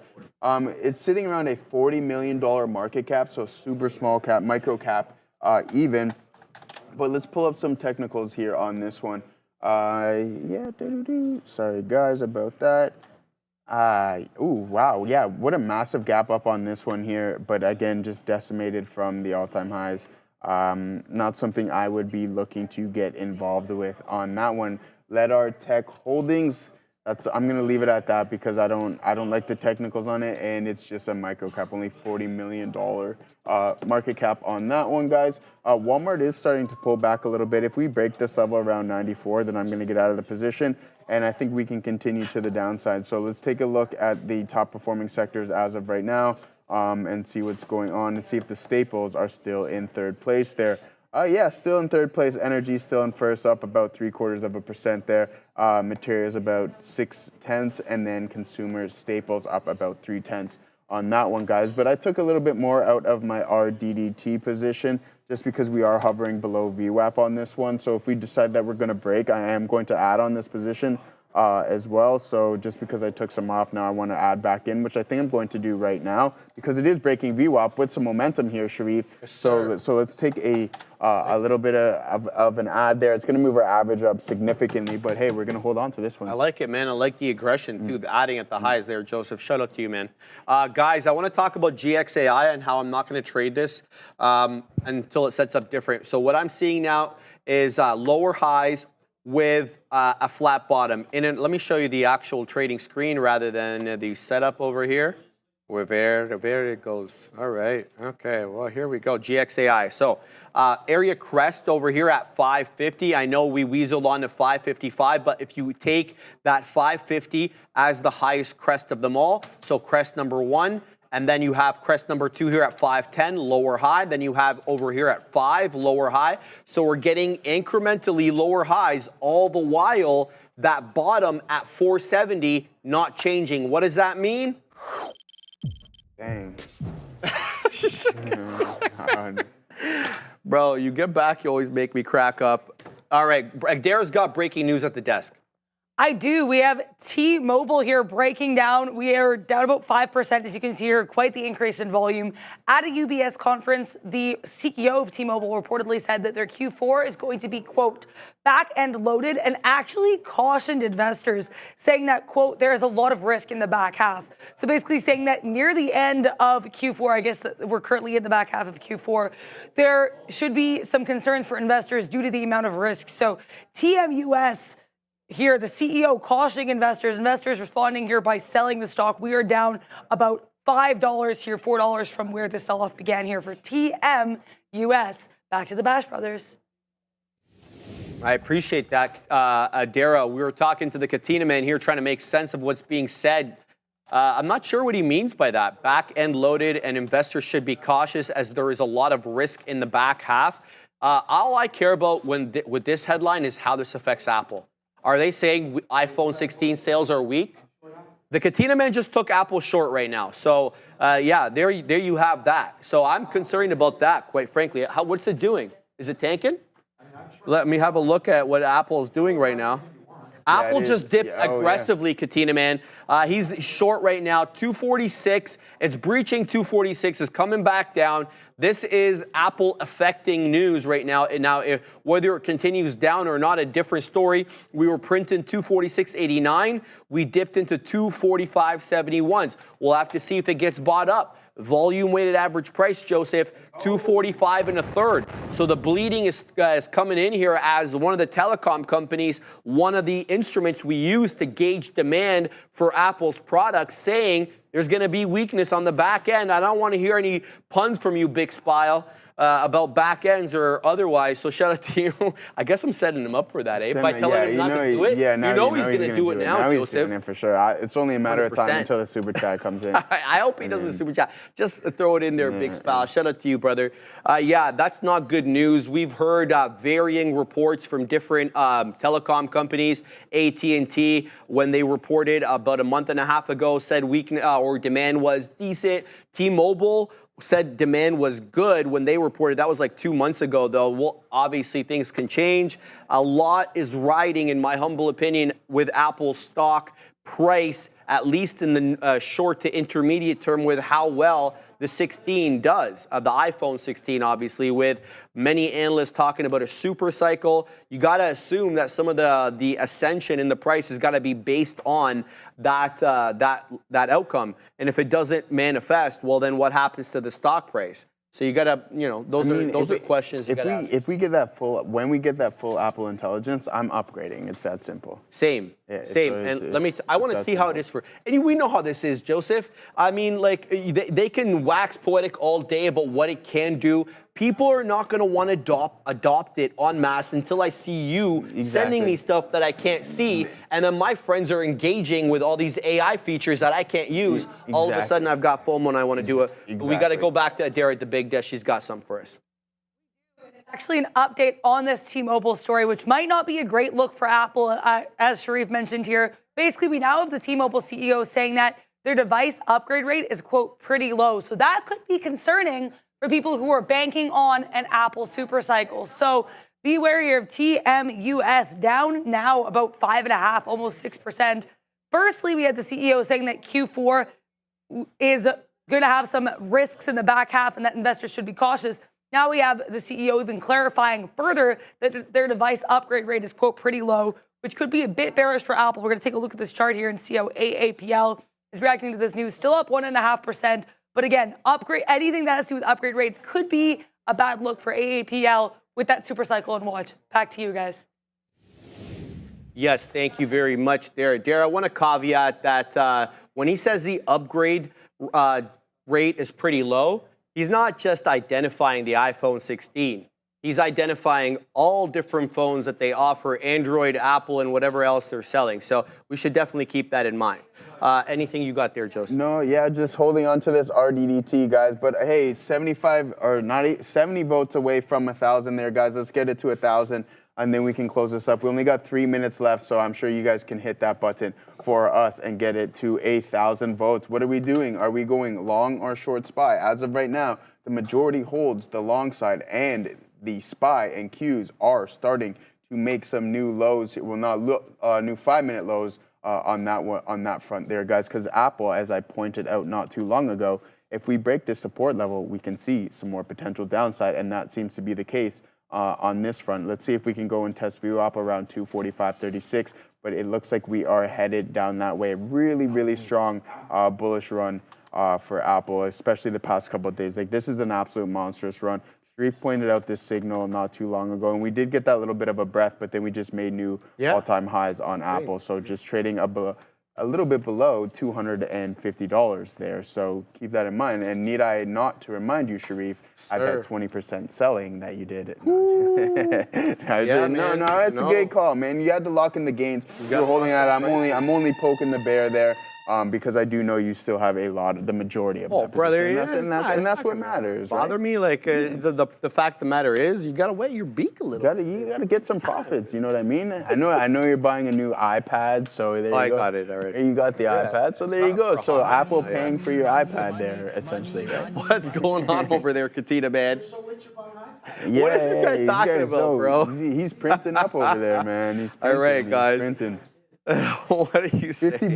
50 votes, guys. Come on, let's get those 50 go, more guys. votes. We In can 2 get minutes. 1,000 2 minutes, votes. yeah, let's go. Come on. Now. 2 minutes, and then that's it. Then we're gonna, Shreve, I'm gonna send it over to Shreve. He's gonna Sir. document it, and then we're gonna document the trade on the Excel sheet. I absolutely love this idea, man. Every day we've got something to look forward to. Do we finish up or down on the day from where we started? Right now, Joseph, the ES is not faring a lot better than the NQ, down 0.41. The NQ, the worst of all four major averages right now, down 0.75%, down below 21,500. Big smile if you're there. What are you looking at, man? Are you looking at taking that continuation short? We got a big pop there through 20,500, but it looks like we're going to continue to make those lows. We've been locked in a bit of a range, guys, here on the NQ December contract. It looks as if, 21,520 to the top side and about 21,480 or 85 to the downside. So locked in a bit of a range. We are coming into those lows quite aggressively right now with that topping tail rejecting off 525. Shout out to my birthday. We'll see exactly whether we can remake higher highs. That candle, that topping tail candle that I was just mentioning, did actually make a local high, but it was quickly reversed there.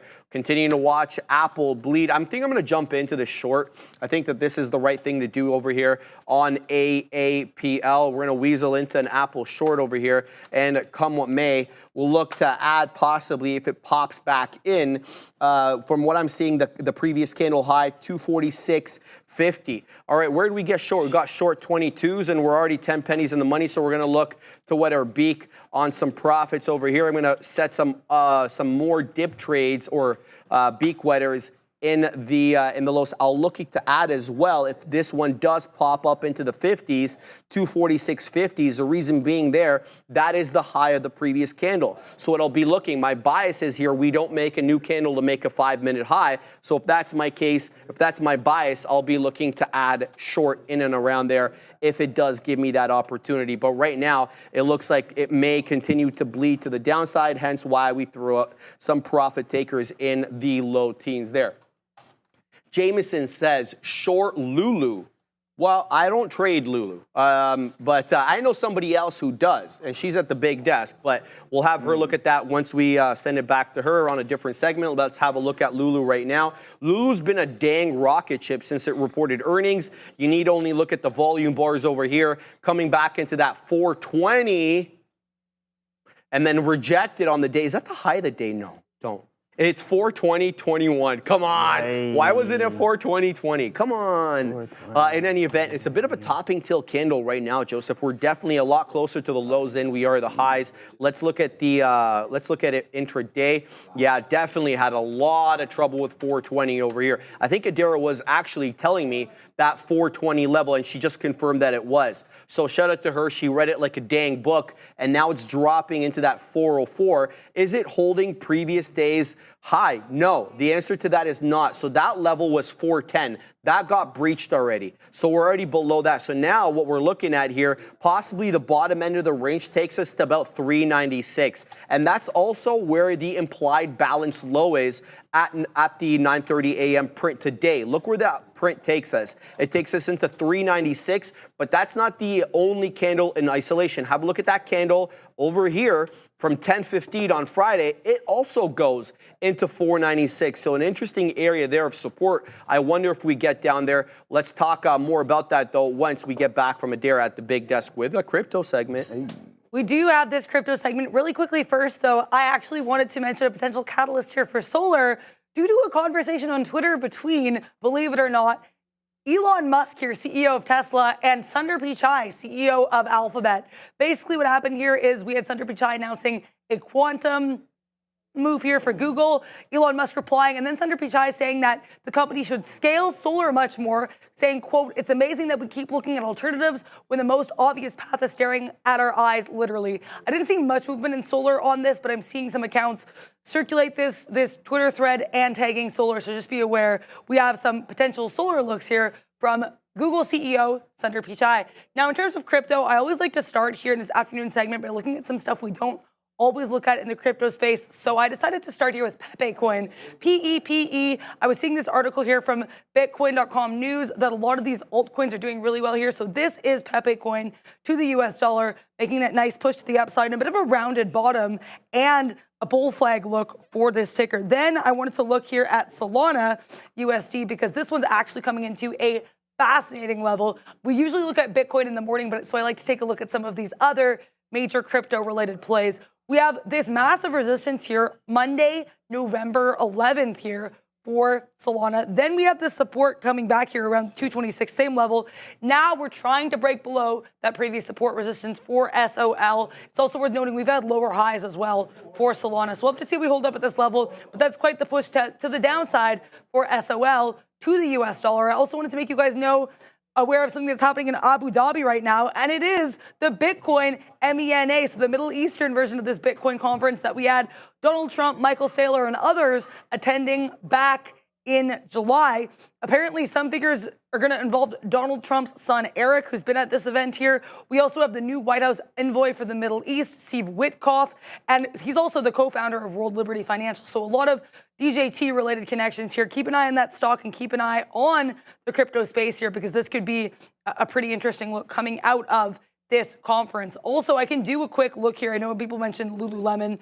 I think, Sharif said there that 410 level and 420 is pretty interesting, that 420 rejection. The fact, too, that we had that push through 410 on slightly expanding volume, which was that high of day that we struggled with on Friday, is a pretty interesting level. We had that 410 interest. I would say the next level of interest could be this rejection we had near the end of the day on Friday around 402.50, 402.60. That is just my take, though, as someone who reads spread and trades a little Lululemon. So hopefully that trade isn't too sour for anyone. With that, we will end the crypto segment / Lulu analysis and go back to Sharif and Joe.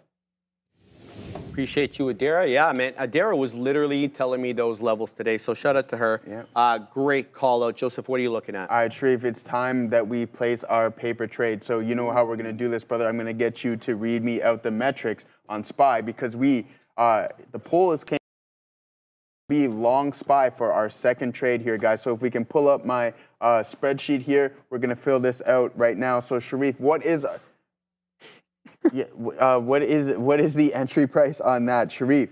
Yes, I don't. What am I supposed to be doing right now? I don't understand. $6. So it's our entry price. We're entering. Yeah, there we go. All right. So the current price, 605.39.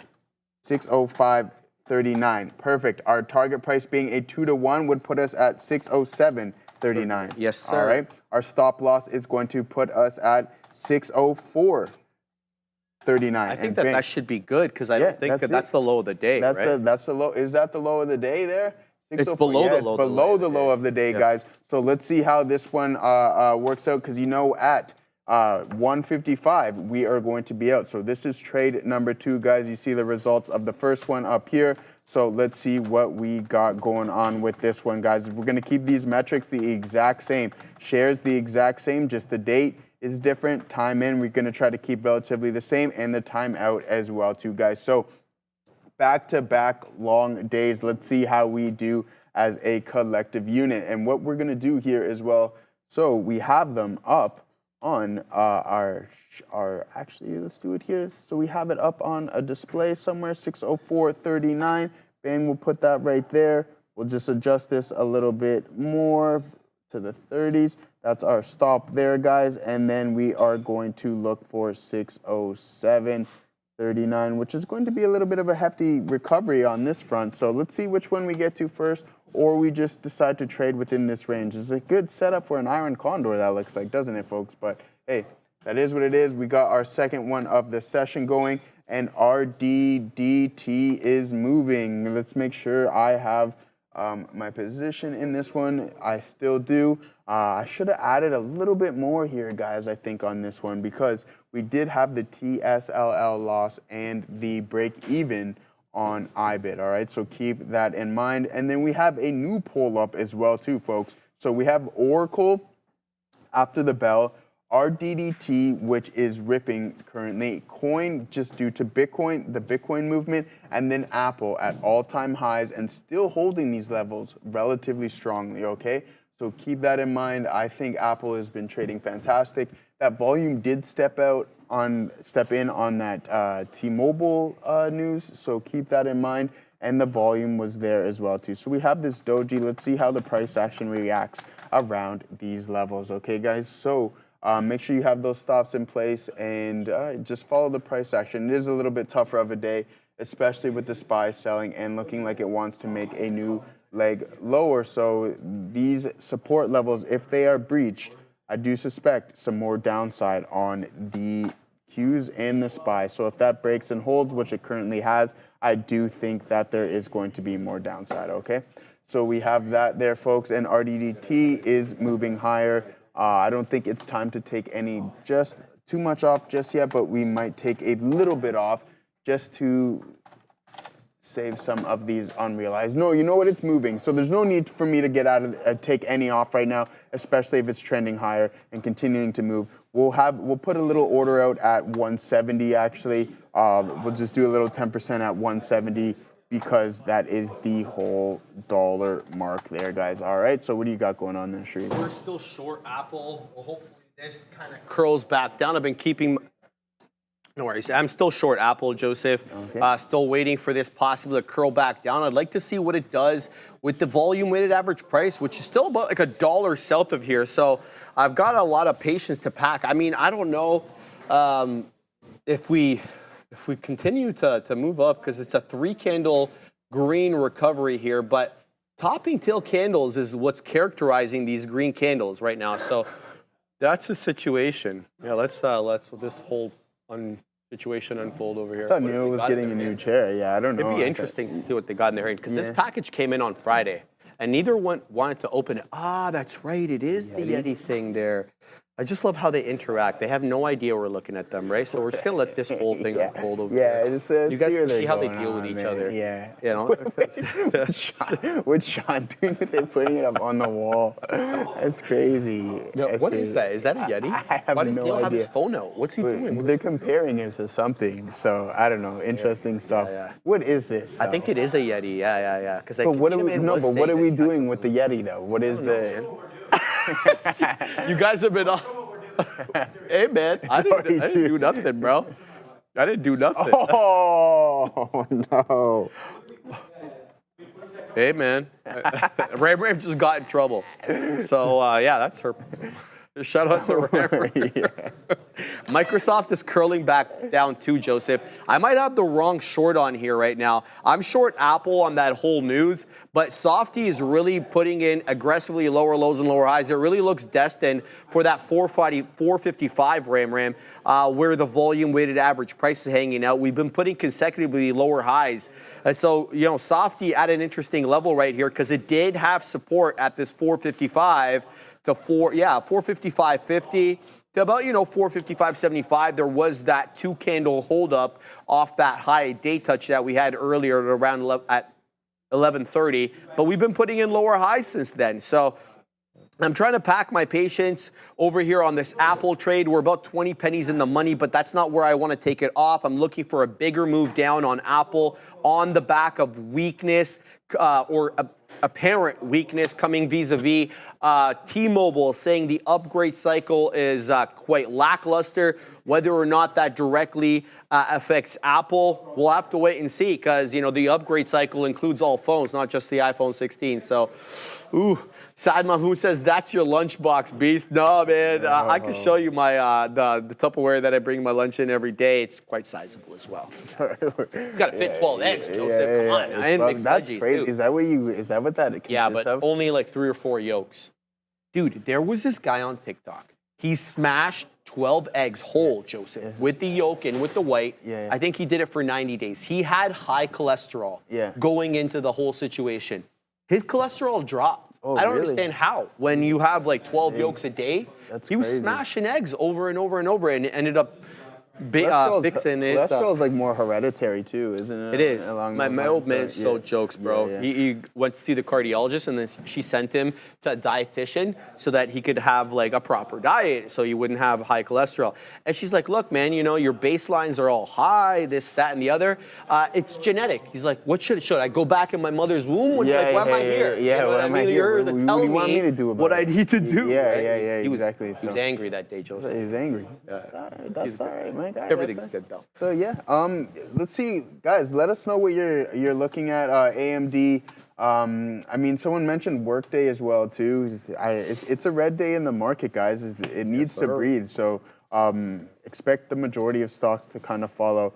We have Microsoft and Apple that are just two of the outliers. Other than that, everything else is relatively weak. Let's pull up Tesla because we were expecting some more continued strength in this, but unfortunately we didn't get it. But we are starting to curl over a little bit here, Sharif. And am I going to get a fill on this RD? Like look at this. At 170, it doesn't want to fill at 170 on RDDT. Come on, let's go. So yeah, let's see what we got here on Tesla. I do kind of like how we're sitting on top of these resistance zones.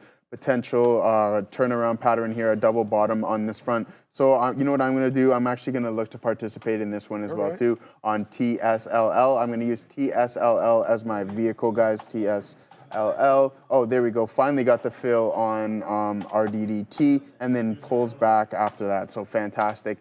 Feels real nice on that one. So yeah, I mean the pullback doesn't feel fantastic, but we're going to take one final stab here on TSLL here, guys, and that's it because we did go 0 for 2 on this front. So we got one more stab on it here, and then that's it. We're not going to bother with it anymore, my guy. What are you cooking up there? Still doing my tiger thing, still looking at Apple. No, nothing different over here. Still trying to work into this short. I am kind of short bias on Apple, but now we have a 4-candle green setup, but we're still not really moving in a parabolic way, but the shorts aren't jumping in. That's the thing that has me concerned about this this whole trade. We're putting in higher lows after that dip trade into about 245.75. That ain't the move. I'm looking for the shorts to jump in there or not. So Apple clearly had a buy program today. You could see that in how it was trading early on. I thought that all came to an end once we started doing this consolidation dance, and I thought it would certainly not last once we got that T-Mobile news midday. Maybe it doesn't. Like, I mean, we still haven't printed above this 247 candle. This was the candle when we got the news headline. We're continuing to move up with higher lows through that $0.50. I'm only a few pennies out of the money, short 246.46, but this isn't the look. I'm looking for it to curl back down, 4-candle green setup on AAPL. So we'll keep tabs on that. Tesla. Looking good here, you know, off that 379 low. It's gotten a bit of a range though. Let's call a spade a spade. Look at that 385 area top over here, and we're kind of trading at 383. It seems like it has a bit of a 381 to about 385. Go ahead, Joseph. Oh yeah, sorry, there we go, guys. Time to pay some bills, as Sharif says. Firefly Neuroscience has taken a bold step in advancing brain health technology.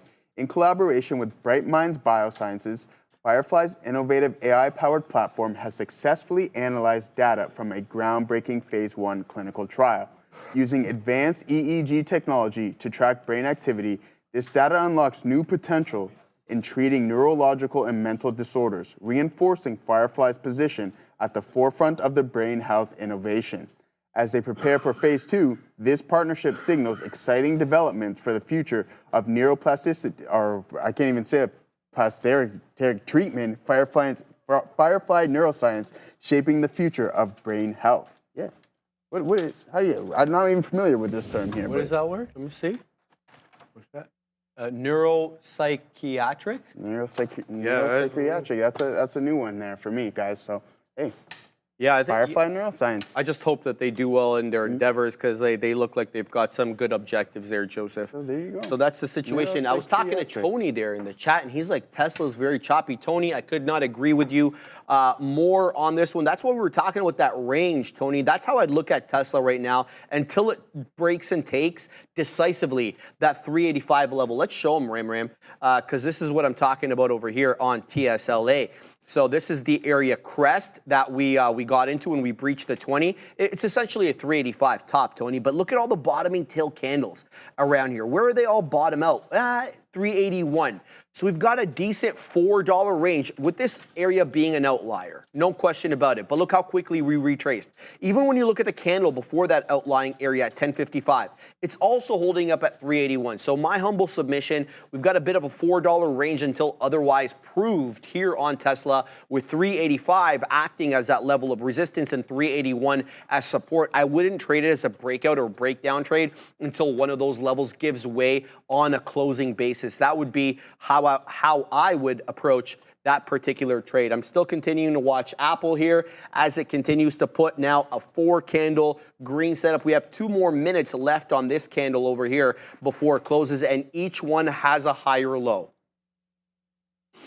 I don't know what to think about this. I don't know if I'm going to stay in this for much longer. The Katina man has the exact same trade, he's saying. So we're obviously gonna wish that we both do well on this, but I'm gonna have to keep my eye on it a little.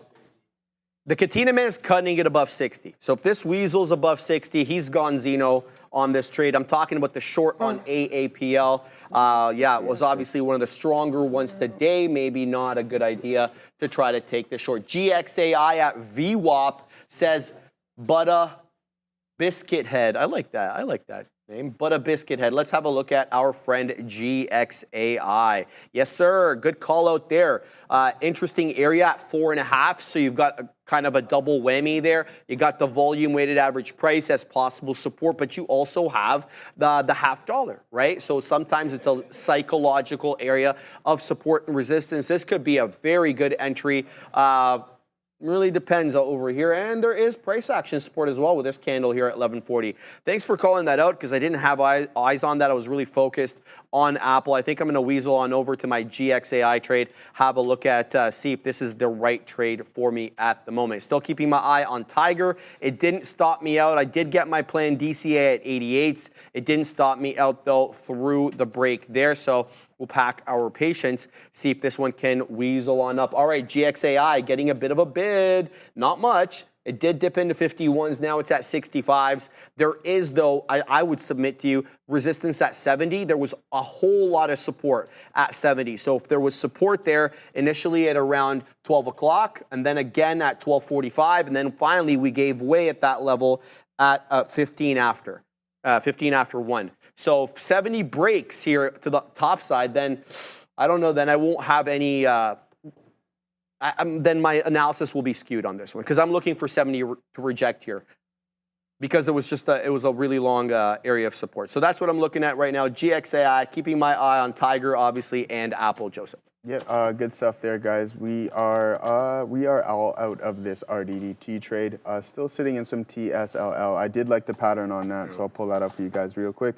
I mentioned earlier that we did take some earlier stabs at it. They didn't work out, but sure enough, we are starting to curl back over and see if we can recover. We do have this resistance zone and a key pivotal area right around here, sitting around the 2640 or 2637 level on TSLL. Let's see if some volume steps in and then continues to move to the northeast. I think that VWAP is in contention for the session. And I mean, our SPY trade isn't doing too horrible as well, too, guys. So let's see if these mega caps are going to start to recover on the session. I know that Apple has been already put in a really strong day, as well as Microsoft. So let's see if Tesla and some of the other ones. We didn't look at Amazon today, actually. So did you look at Amazon today, Sharif? I did not. I didn't know. Yeah, so a little bit more choppy on this front. But I mean, really strong opening drives on Amazon. And then it came back, gave most of it back on the day, testing the lows of that pre-market and then coming back, trading through VWAP as well, and then now holding these levels. So, I mean, again, mixed bag on some of the Mag 7s here. I know NVDA has been a little bit weak, as so have the semis. Reasonably so. They've been strong for a long period of time, and that is NVDA in particular, okay? So just keep that in mind. Some primary downtrend. I mean, the more this thing declines, I think a lot more people are going to be buying into this stock. I think 137-ish is is a good area, and it is holding the low of the day here because we were up at around 150 not too long ago last week. So just keep that in mind. I think a lot of people are buying dips on NVDA. It is a little bit choppy, but that's totally reasonably so, especially if it intends to make another leg higher, which I think it does in the near future.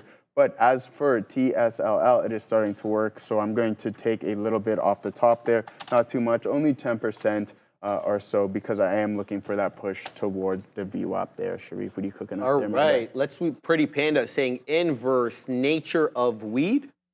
Tilray seemed to spike a little today, went 6 to 8% at most, while overall market puked in the opening. Yeah, you're not wrong, because I was keeping an eye. By the way, I stopped out of my position on Apple, so we'll take an L there. So we're right now negative on the day on Apple and on the entire day. So we'll have a look at Tilray over here. Tilray was strong. And I did see weed was strong as well. They're all in green territory. I get it. They're all in green territory right now. Did you mean to do that? No, I did not. Strong, MSOS is 2%. Cron up 1.18. Cureleaf 7 and a fifth. You got Tilray up 3 and change. Grow Generations 3.5, and CGC up 2 and a quarter. But yeah, you're not really getting much in the way of a big move over here. There's some headlines. There's a Canopy Growth headline. Canopy Growth wraps up acreage acquisition, expanding U.S. cannabis portfolio. What investors need to know, yada, yada, yada. It's not much for me. There's not really a big move for them on the day. We'll keep tabs on it, though. Not anything that I really want to trade intraday. Happy that I got out of that Apple short because it's continuing to go up there. What's going on over there, Katina, man? Tesla's rocketing up over here. It's breaking 385, guys. So that area crest that we were talking about midday, 385, that's gone. So this could be a VWAP retracement here on the Cybertruck. Let's see where that level was. Yeah, we took out that level quite decisively, about 50 pennies now. Let's see if Tesla wants to continue putting in those higher highs and higher lows. Say it again. It's trying to go, it's Katina Man is saying. So we're going to keep tabs on Tesla. Obviously, Tesla's in play, no doubt about it, with the Model Q headline today, which I found to be very interesting. We talked about that a little bit earlier. Break-even level on the day on Tesla, 389 and a quarter, thereabouts. That's where it closed out on Friday.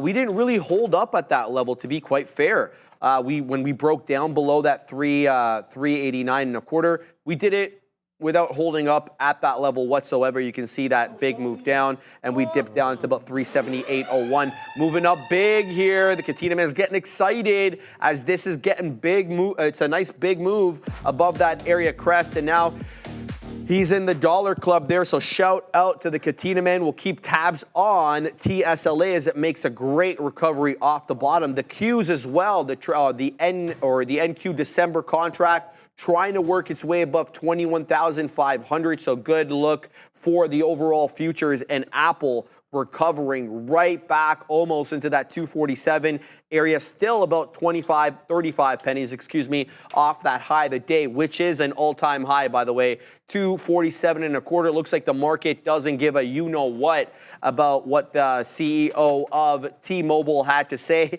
taking it as a buying opportunity on the day because it's right back at that 247. We're still going to have to wait, though, to see where Apple closes out on the day. It's had a propensity to retrace off the highs as the day goes on, putting in lower highs right now on Apple. So we'll keep tabs on that. I want to let you know, too, today, guys, that I did add to my position on ASML. So we did weasel into some more sharage there on ASML as it did dip down into that low 7 single digits. I took the opportunity to add into that bad boy. Very, very light shares. We're going to be looking to build our position here. But I feel that ASML has found a bit of a base here on the daily. Let's have a look at the daily chart on that. So this is what I'm talking about, this area of accumulation. We've talked about this ad nauseum. Tesla? It's still going, baby. The Cybertruck's still moving up. But with respect to ASML, so I'm looking for possible resistance over here on ASML. We did get the resistance in that 730s. Why? Look at this area crest or trough that we put in back in September. That's where we bounced off. 730s, 732, 730. So we did find a rejection there. So, it stands to reason that we find some resistance over here. But personally, I don't want ASML to move up all that quickly. I'd like to be able to take advantage of this accumulation zone to buy some more. Looks like the market is recovering a little bit, Joseph. So that SPY, the SPY trade could be up to the upside. I'll go 1 for 1 on that. I'll probably be wrong on that one today. You know what? We might go 2 for 2 here, guys, because we only have about a half an hour left of that. But officially unburdened asked a good question.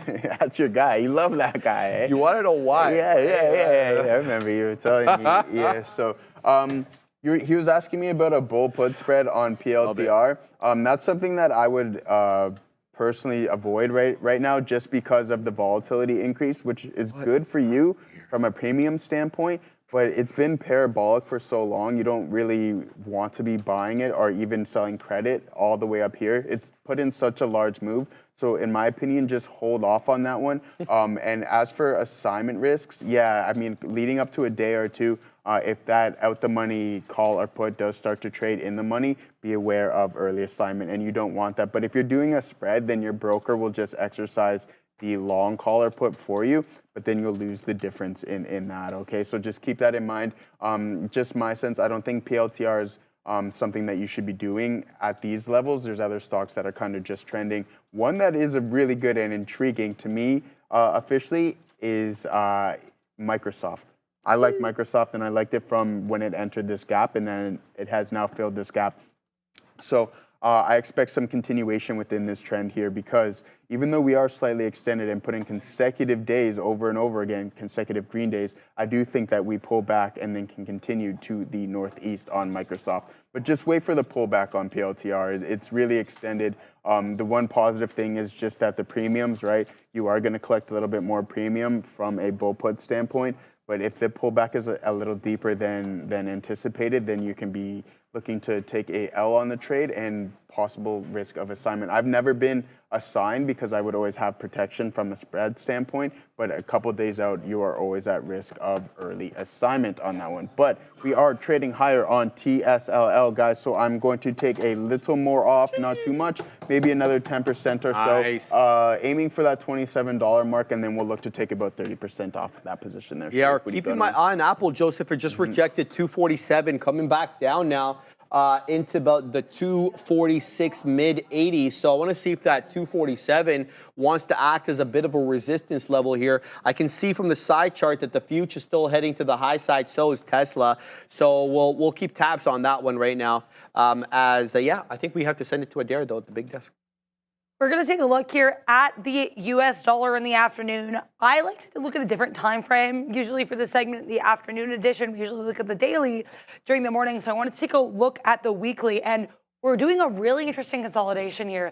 Last week, that we did have a bit of a topping tail candle. We closed basically, I guess, just below previous support here, or previous resistance, sorry, at that 106 level on the weekly chart. We had some resistance here at this level going back to April 2024.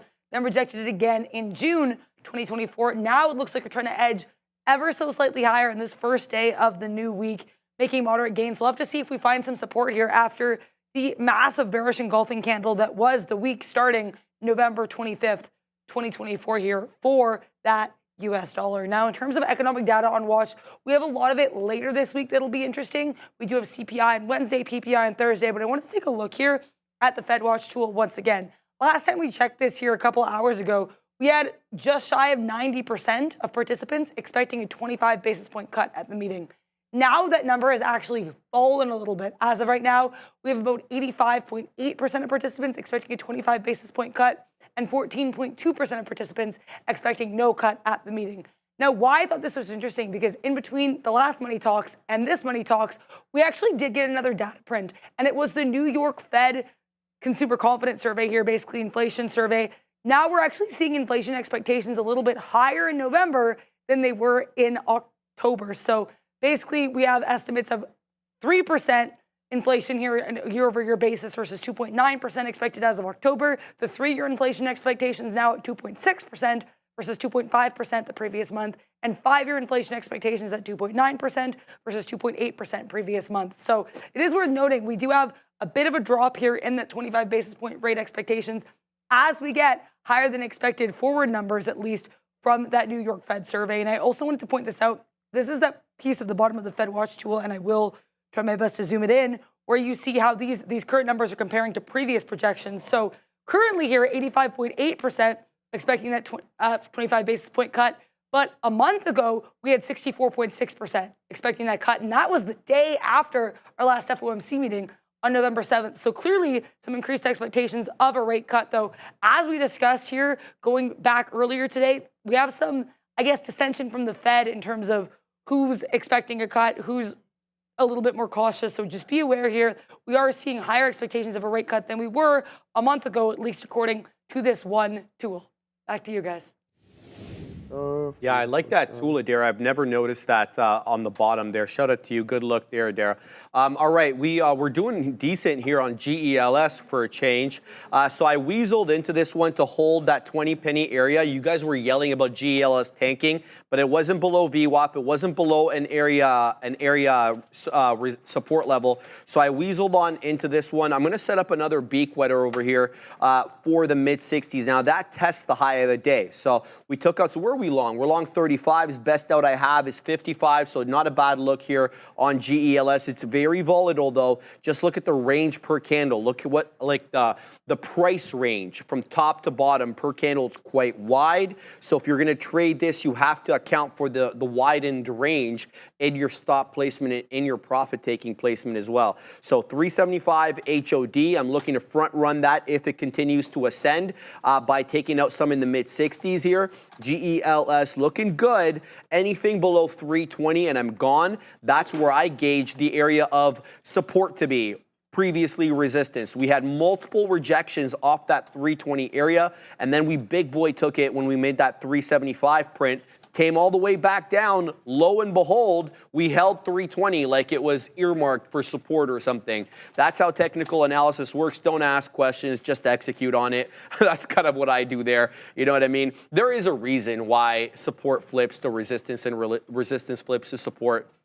There's a whole logical reason behind it, but that's kind of beyond the scope right now. So anyway, this one, it's finding some resistance at 60 RAM. It's got a couple of double tops there on the one. So it looks like 60 now acting as that local area of resistance, a seller of note at 60 pennies. So we'll see if this one wants to curl back up, test that 375, or does it want to come back down to test that 320 again. It tested it multiple times and did hold. So we'll keep tabs on that. TIGR as well, I can see on my side chart continuing to curl up. So good look there on TIGR. I'm looking for an 8 break and take. I did get my DCA, my planned DCA at 88s. So we'll look to take some out before obviously 820 now that we got that dollar cost average, Joe. So that's my look right there. Looking for this one to hold back up.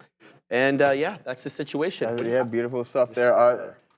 I'm officially asking me another good question, and I just want to mention, yeah, look for the 10 delta strikes because that way you can use probability in your favor, okay? So I looked at the 0.08 delta strikes for you, so that's going to put you around the $55 strike price, and you're going to collect about $20 per contract combination with the $5 spread. So always use your delta metric as a percentage to say, hey, is this contract going to expire in the money or out the money, okay? So with a 10 delta, it'll say a 90% probability of expiring out the money, okay, guys? So we ready for that there, Ram? All right, cool, guys. We got another ad read here. So eSignal, trade smarter, not harder. Upgrade to an elite trading experience. Analyze, strategize, capitalize. Foresee profitable opportunities with the platform you need. Infinite data, instant trading, know where the market is moving before others with lightning fast data.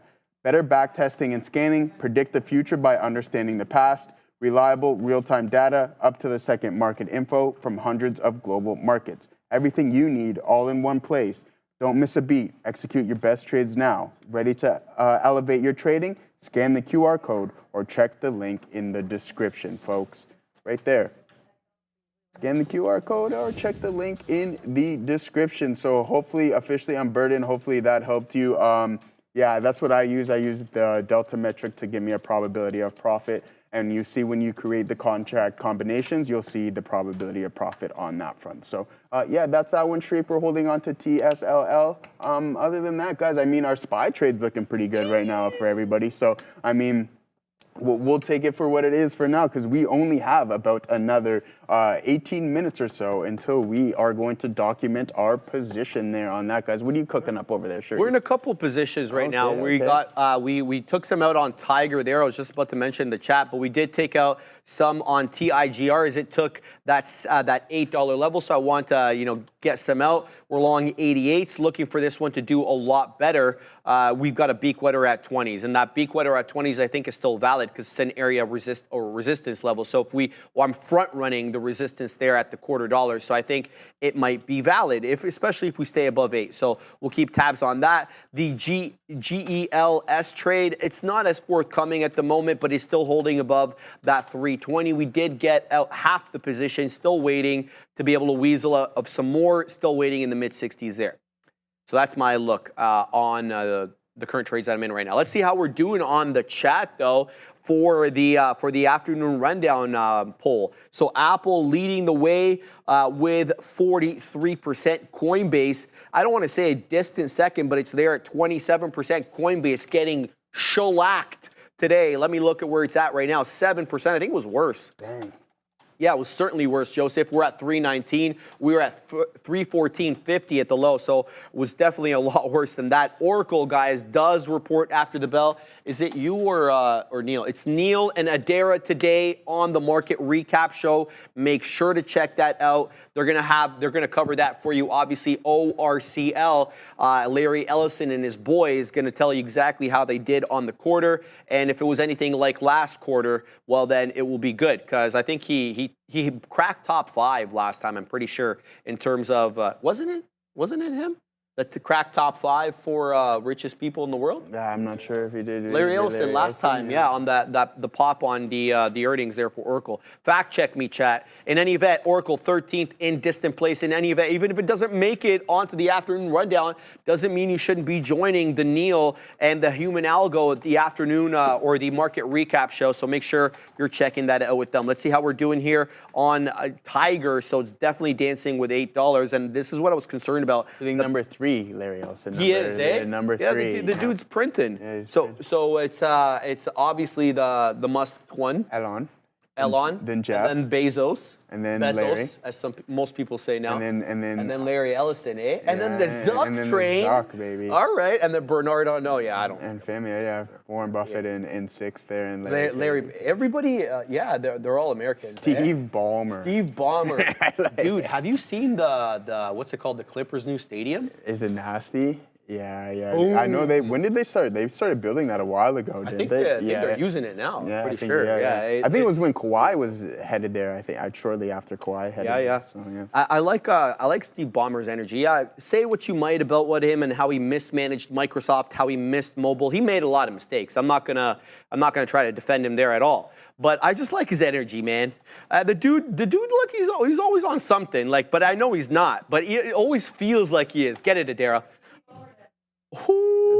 What? I've never seen it. Do it again. I've seen him with Bill Gates during the 90s when they were releasing Microsoft, and all I saw was sweat everywhere. The whole body was just sweat. And you see Bill Gates, he's all right? And then Steve Ballmer's like, he's going at it, get it, man. So I don't know. I like his energy, but obviously he did mismanage Microsoft, no doubt about that. How do you miss mobile, bro? Mobile was internet, obviously internet during the dot-com boom in the late 2000s, the late 90s, early 2000s, and then you had mobile in the late what do you call it, 2000s, 2010s, right? And now we're getting the AI boom, and Microsoft missed out on one of those 3, so.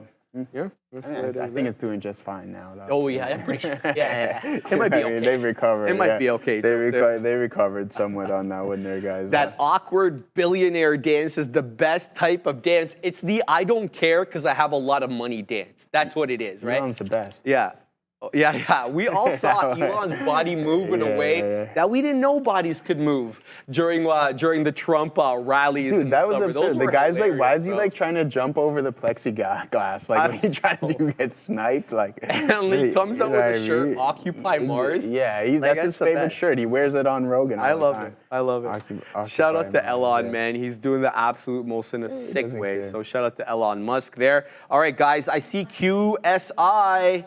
QSI is making a big move. This is the one we were involved earlier with, Ram, but we only had like baby shares on this one. It does dip in, guys. Below an area I wouldn't have earmarked for support. I didn't have this 190 area, 188 area support in any event. It is now putting in higher highs and higher lows. It took $2. It's doing that curling effect. It's coming into those area resistance level. 205 is, I will submit to you, a major resistance level there because the closing prints are all around 205. Sure, the wicks go into 210. 213, but look at those closing prints. They're all in and around this level. So I submit to you, if we get past here and close above this level on a closing basis, this could be a nice move to take out the high of the day here on. I'm talking about QSI, up a respectable 54%. Good look there. Tiger, we just wet our beak on some more profits there, above $8, and I'm still in the money, about 15, 20 pennies on GELS, but looking for this one to break through that 360 top. I am concerned, though, about GELS. It's putting incrementally lower highs on the 5. So 359 top, and then 358, and now 356. So a little concerning there that we're selling it at lower levels every single attempt or on every single attempt. So keep tabs on that. Let's look at the mag over here, see what the situation is. Looks like it was a great short for whoever took that short off 247 on AAPL as it's now putting in lower lows and lower highs. I got smoked on this and I added several times into this, but it did not allow me to get short. I should have probably gauged the area of resistance a bit better rather than trying to build in a position based on my own risk reward analysis on the day, and should have been definitely gauging that 247 or something more appropriate as a support level, guys, on Apple. So I think I executed poorly on that. Adara, what do you got? Just wanted to let you guys know here, we have Disney getting a nice little volume pop to the upside. It's worth noting here that its CFO is currently speaking at that UBS Global Media and Communications Conference. The last comments I'm seeing coming from Disney's CFO are basically that the parks, or the company's park segment, is attempting to keep prices at, quote, an accessible level. I'm not sure if that's the reason for this volume spike, but I was about ready to throw, and then I saw the spike come up for DIS, so just be aware. We do have the company's CFO speaking right now, and if I see any other headlines, I will let you know. We just actually have one coming in right now. Apparently, the company has built some negative into its parks forecast, reflecting the open of Universal's Epic Universe. So basically saying they've kind of factored or priced in any potential impacts of the Universal Park into their guidance already for their parks. So DIS here with some parks-related updates. That UBS Global Media Conference also had some moves coming in here from T-Mobile. We know there were comments from the CEO warning here about risk with the back half of Q4. Comcast also moved lower on this conference. Now, if you're looking for names to watch with this conference tomorrow, we have tickers like American Tower here. AMT will be on watch. Netflix will be on watch, attending a UBS conference, as will names here like Charter and Warner Brothers. So this UBS Global Media and Communications Conference is definitely one to be aware of, guys. Back to you. Yeah, I got, Joe, I got some 117.25 $5 calls on plug power. Looking at the gap starting around. Yeah, no, exactly. No, that's no, but no. In all reality, I mean that's not a company that you want to be getting involved with. In my opinion, anyways, I think Sharif jumped on that really. I did. Quick I lost as well $1 a too, share, bro. Did you? Yeah, a bigger swing trade, I ended up losing $1. Yeah. Okay. Well, I mean, yeah, it's not looking good for plug power on that front. But we took a little bit more off the Tesla top here, guys. So we're enjoying this trade. It is starting to recover, just hovering right below VWAP. So I don't know if we're gonna be able to extend and go north of it. But one thing that is really working out right now, my guys, is our SPY trade. So, I mean, I thought I was gonna be on the wrong side of this again by choosing the long. You went the short, so I'm like, okay, am I gonna be wrong again? But sure enough, we had the inability to create any new lows on the SPY, guys, and we are now trading higher, up to 606.18. So, I mean, we only got 14 minutes left or so. before we close it down, but 607.28. It's going to be a push, but if volume steps in and if Tesla decides that it wants to continue to move higher and really squeeze, then I think that we can hit those targets for sure. 100%, Joseph, we could. Oh, why is this saying video unavailable? It's so weird. All right, I'm finally on the right side of the trade over here with GELS, and we're about to get printed here at 95s. So this was a bigger one here. I was really happy with this trade. Thank you, Joseph. Bang, there we go. We'll take out that. So we still have a couple of more outs on this one, guys. We did get in at 3 1/3. I would have loved to get in to have gotten in at 320 because that was where I earmarked support. Look at this whole area of rejection on GELS. We were rejecting from 1240 till we took out that level at 115 at that $3.20 area. I did get in a little bit higher than that, but we'll talk more about that once we get back from Adara at the big desk. Sorry for the interruption here. We have more news coming from Disney CFO Hugh F. Johnston, who is attending that UBS Global Media and Communications Conference. Earlier, we talked about how they had basically tried to price in any negative impact on their parks from the Universal opening. Now we get a nice push to the upside here after Hugh Johnston basically said the company is forecasting a pricing increase for its streaming service in the future. So not saying when this will be, but just saying that they are expecting some pricing increase in the future. Keep an eye on DIS with that Disney Plus pricing forecast, guys. Back to you. Yeah, that's a hell of a move up there, Adara. So this thing is really going right now, and we all know that that's going to be really important for them because that directly affects margins, which affects profitability, earnings per share is what I'm talking about.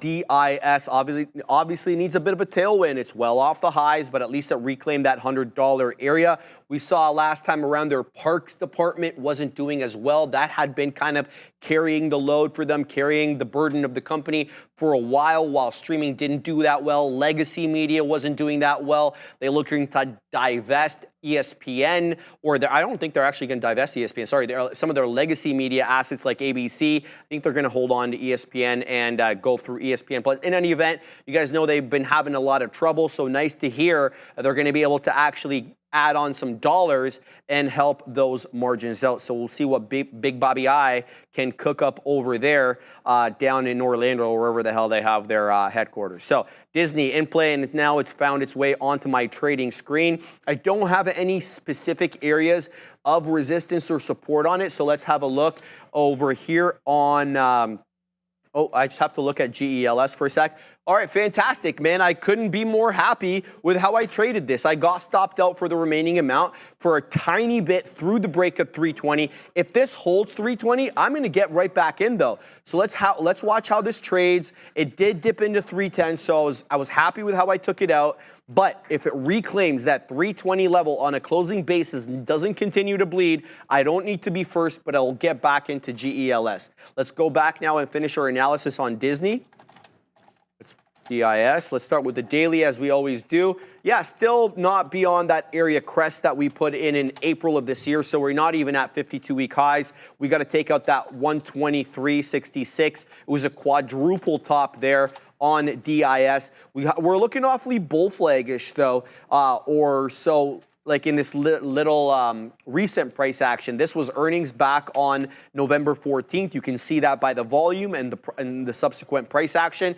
We haven't been giving up the ghost, but we haven't been rocketing up either. So today, maybe a news catalyst that allows us to break above that 120 level, which we haven't been above since giving it up there in what looks like to be like spring or so. So good luck for Disney. Let's flip to the 5 and see what areas of support or resistance. Okay, so we just got right into it there. Let's just call it what it is. This is rejecting off VWAP right now. This is only a one candle look. 115 and a fifth, in my opinion, is where VWAP is, or that's where I see it. It did, let me just update this because I don't know why it's not updating. Allow me a second. Yeah, now we get live price updates on this. So it's at 115 right now. It did reject VWAP, but that's a big move up there. So it's a 1, 2, 3, 4, and 5 candle move up all the way into VWAP, finding local resistance at VWAP. You can play this any way you want.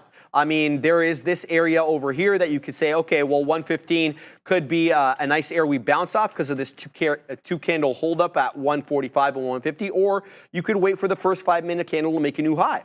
So you could wait for that 115 a third, 115 a quarter break to prove to you that the continuation is still there. I'm personally not going to trade Disney with about 8 minutes left on the show. It's still down 1.5%, but a good move up there on news that they will be raising prices, which obviously, again, guys, affects margins, which is really important for earnings. So we'll keep tabs on that. What's my friend Tiger doing? We're still dancing over here with 805, 804. I'm going to wet my beak on some more profits as there is not much time left on the show. Joseph, what do you got over there, brother? Yeah, we're just in some TSLL still, my friend. Our RDDT didn't work out as well as we liked, but I mean, hey, we're working out on TSLL here, so this is really working. Tesla really recovering. The SPY is holding now above VWAP, and the Q's just below VWAP here on that front, guys. But GME is really, really weak. I know a lot of people in the chat are talking about GME. We're starting to break some new levels. I don't know, man. From a daily perspective, I just don't see this stock going back up to these levels. I don't know. The short float, what happened with the first time when it did those massive moves and squeezed, the short float was through the roof, right? So when you hit 120, this is why you had that ability to squeeze, is the short float was so large, so big. This isn't the case in this instance, okay, guys? So just keep that in mind. In order for this to squeeze back to those levels, I don't know if it can. It's just memey. You get those odd day pops, etc. But again, to get all the way back up there, I just don't know if this stock is strong enough to do that, especially fundamentally. We all know it's depleting stock. The company isn't doing too well. A lot of people are just buying their games online now. So just keep that in mind. It's kind of a shift on that front. So yeah, Kyle, I see you taking some 0 DTE SPX short there. Yeah, good luck. I mean, the chat's long, man, and we're working on that long. So we're printing off it so far. Let's see where our entry price was again on this front. So around 605.39. So yeah, just under $1 in the money on that front. So guys, yeah, keep show me what you're looking at in the chat, all right? Because I'm just holding on to this position. I don't have too much going on. We don't have much time, only 6 minutes left. So as a matter of fact, because I know at 1:55 we usually close the trade down, so we're going to probably do that in a matter of a couple of seconds, 5 seconds, and then we'll document this one as a unit, guys. So yeah, would NVDA? Yeah, we'll take a look at NVDA. I haven't been keeping my eyes on the semis too much the past little bit, just because I don't like the way that they're trading.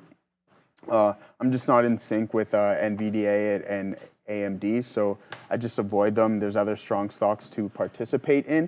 So yeah, I mean, I mentioned this before from a week ahead perspective. Is just, hey, I think that we were going to bounce, and we did. So, but now we gap down, and yeah, I don't know if there's going to be some more downside to this. I would look up for these key levels around 130, 107. If we do break those levels, then I would look for some continuation to the downside. But I don't think that in this market, Neil and I were just talking, it's so hard. You just got to buy the dips on these stocks, and sure enough, they will recover. So, and I think NVDA is going to be one of those. I don't know if we break 131 because that is not a ways away, but again, if it's that weak, then there might be some more alarming news on that front. But guys, all right, let's log this data here on our trade, our second trade as a collective unit, 155. So we're going to close it. What is our closing print here? 605.96, we'll call it. So we'll get out at 605.96, 605.96. We're going to mark that as a W right now because we are all out of that position, but we are not. I'll log this a little bit later. But yeah, there we go. 2 for 2, guys, so far. Once I mark this down, yeah, we're absolutely killing it right now on that front. So good work there, guys. What are you looking at there, Shay? I'm looking at the fact that they could have a person of interest here for the UNH killing. So they're saying that it could be this individual over here. Name is Luigi Mangione, picked up in McDonald's in Altoona, Pennsylvania, after the employees called the cops. Multiple law enforcement said he had multiple fake IDs, a gun with a suppressor, and he was also in possession of documents railing against the healthcare industry. Oh, that's a lot there. That's all circumstantial evidence, obviously, but the culmination of a lot of circumstantial evidence definitely builds the case against you. So, eek. Okay. Huh? What? Sorry? Why did he have that on him? Yeah, well, it's a great question, Neil. Exactly. What's he doing in Pennsylvania, to be honest with you? How many the hell days? Out of there. I mean, but how many days has it been? It was like last week, no? Well, they were saying they didn't think he was in New York anymore. I mean, that's what the last reports I heard. I'd be in Mexico. I wouldn't even be in the States. It takes like 24 hours to get there. Non-extradition country, Joseph. You know what I mean? Look at Big Spile Sohel. Shout out to Pennsylvania. That's not what you want to be known for, Big Spile. You don't want this Luigi Mangione guy, picking off people in your state. Shout out to Big Spile Burdette, obviously. Sounds like a made-up episode of Law & Order, says Saad Mahmood. Maybe you're right, bro. Maybe you're right. Dara loves that show. I'm sure she'll have more to say about that in a hot minute. Oh, sorry, I'm not plugged in. Get it, Adara. Get it, Adara. Sorry, I didn't hear that. We are going to take a look here at the UNH chart because it did actually, looks like it rallied on this news. We did have this rounded bottom here in the 5-minute. We push above, clearing resistance from earlier today, just shy of 554. But as you can see here, we cannot clear 560, and earlier today we had a bit of a flat top break at that 550 level. So UNH clearly following these $10 levels. Be aware of that. Just another update here in this story. We actually did have Luigi Mangione arrested in Altoona, Pennsylvania on firearms charges. So the way it's being worded here by New York Mayor Eric Adams is that they have a strong person of interest in the United Healthcare CEO shooting. It has not yet been confirmed, but that is the speculation. As Sharif said, a lot of circumstantial evidence on watch for this individual. So let's see what kind of law and order we get in this case. But UNH right now on watch, actually getting a volume increase on that story, guys. Back to you. I love it. I don't even know why UNH would go up. It doesn't matter because it went up. That's the fact of the matter. Ram, can we get that chum chum thing for Adara? Because she just talked about circumstances. Yeah, that was me. That was my bad. I usually press it after the Adara, so we'll give her a double on that one. Bang, bang. I like it, Joseph. Yeah, get the double on that front there, guys. But yeah, I mean, that's it, Sharif. I still have a lot of this position that I'm going to hold on to, but what do you got there? Yeah, we just took out some there on Tiger, sir. Well, we set up another beak wetter here at 810s. Ram. Let's see if this one wants to move up. We just took out some at 808. TIGR is the ticker I'm talking about. It's got a respectable 31% move today. I was concerned that this one would end up being a bit of a head and shoulders reversal, just given how it was setting up. Left shoulder head, and then it was forming the right shoulder. My concern was it breaks and takes VWAP to the downside, and we end up retracing maybe back down to that $7 area from where we broke out. So this one did gap up early in the morning at 4 a.m. And in case you're wondering why, it is a Chinese stock and they have a way of gapping up because Asian traders are trading them in the pre-market at around 4 a.m., etc. So they're usually very active during those times, more active than North American stocks, I would submit to you. In any event, it's got a bit of a top here at 810. I've set up a beak wetter for the break and take of that level. Otherwise, we'll definitely get everything out through the break of VWAP, which is now a little bit higher than my entry point. So we'll keep tabs on that. GXAI also curling back off the volume weighted average price. I was talking to Jose in the background. He had this one. I didn't even know he traded small cap gappers, but he's about that life, I guess. So I was talking to him about this, and yeah, he was seeing the same thing that I saw. Jose is about that life. Yeah, he's about that life. I like him so much more now. Right? It's the way it is, Adara. Yeah, I know. It's the way it is. 520, him and I were talking about how there was a bit of a seller of note that kept moving down. Their order moving down by a couple of pennies. That is obviously until we got down to about 4.5. Now we're kind of curling back up. So keeping my eye out on that one. Let's look at the large caps before we send it over to the big kahunas. Ooh. Oh, we don't need to, because I'm sure they will. They're going to be trading that. It is now 2 o'clock, guys. Let's see how we did on the poll super quick. 804 votes. Happy we got 800, but could have done a little bit better. Certainly Apple #1 there with Coinbase #2. Shout out to Big Spile. $10 super chat. The dude's dropping money. Guys, local news just said the workers knew it was the gunman or at least an out-of-towner because when he smiled, he had all his teeth. Dude, you're making fun of your own state, but you're allowed to do that. Shout out to Big Spile. And with that, we're going to send it over to the Big Kahunas. See you Stay guys safe, tomorrow. everybody. Oh no, what state was that? First of all, I didn't I even don't know. State of what? State? I'll tell you right now, like that story, it doesn't pass the smell test to me. Like, why would, if you did that, like just if you did this,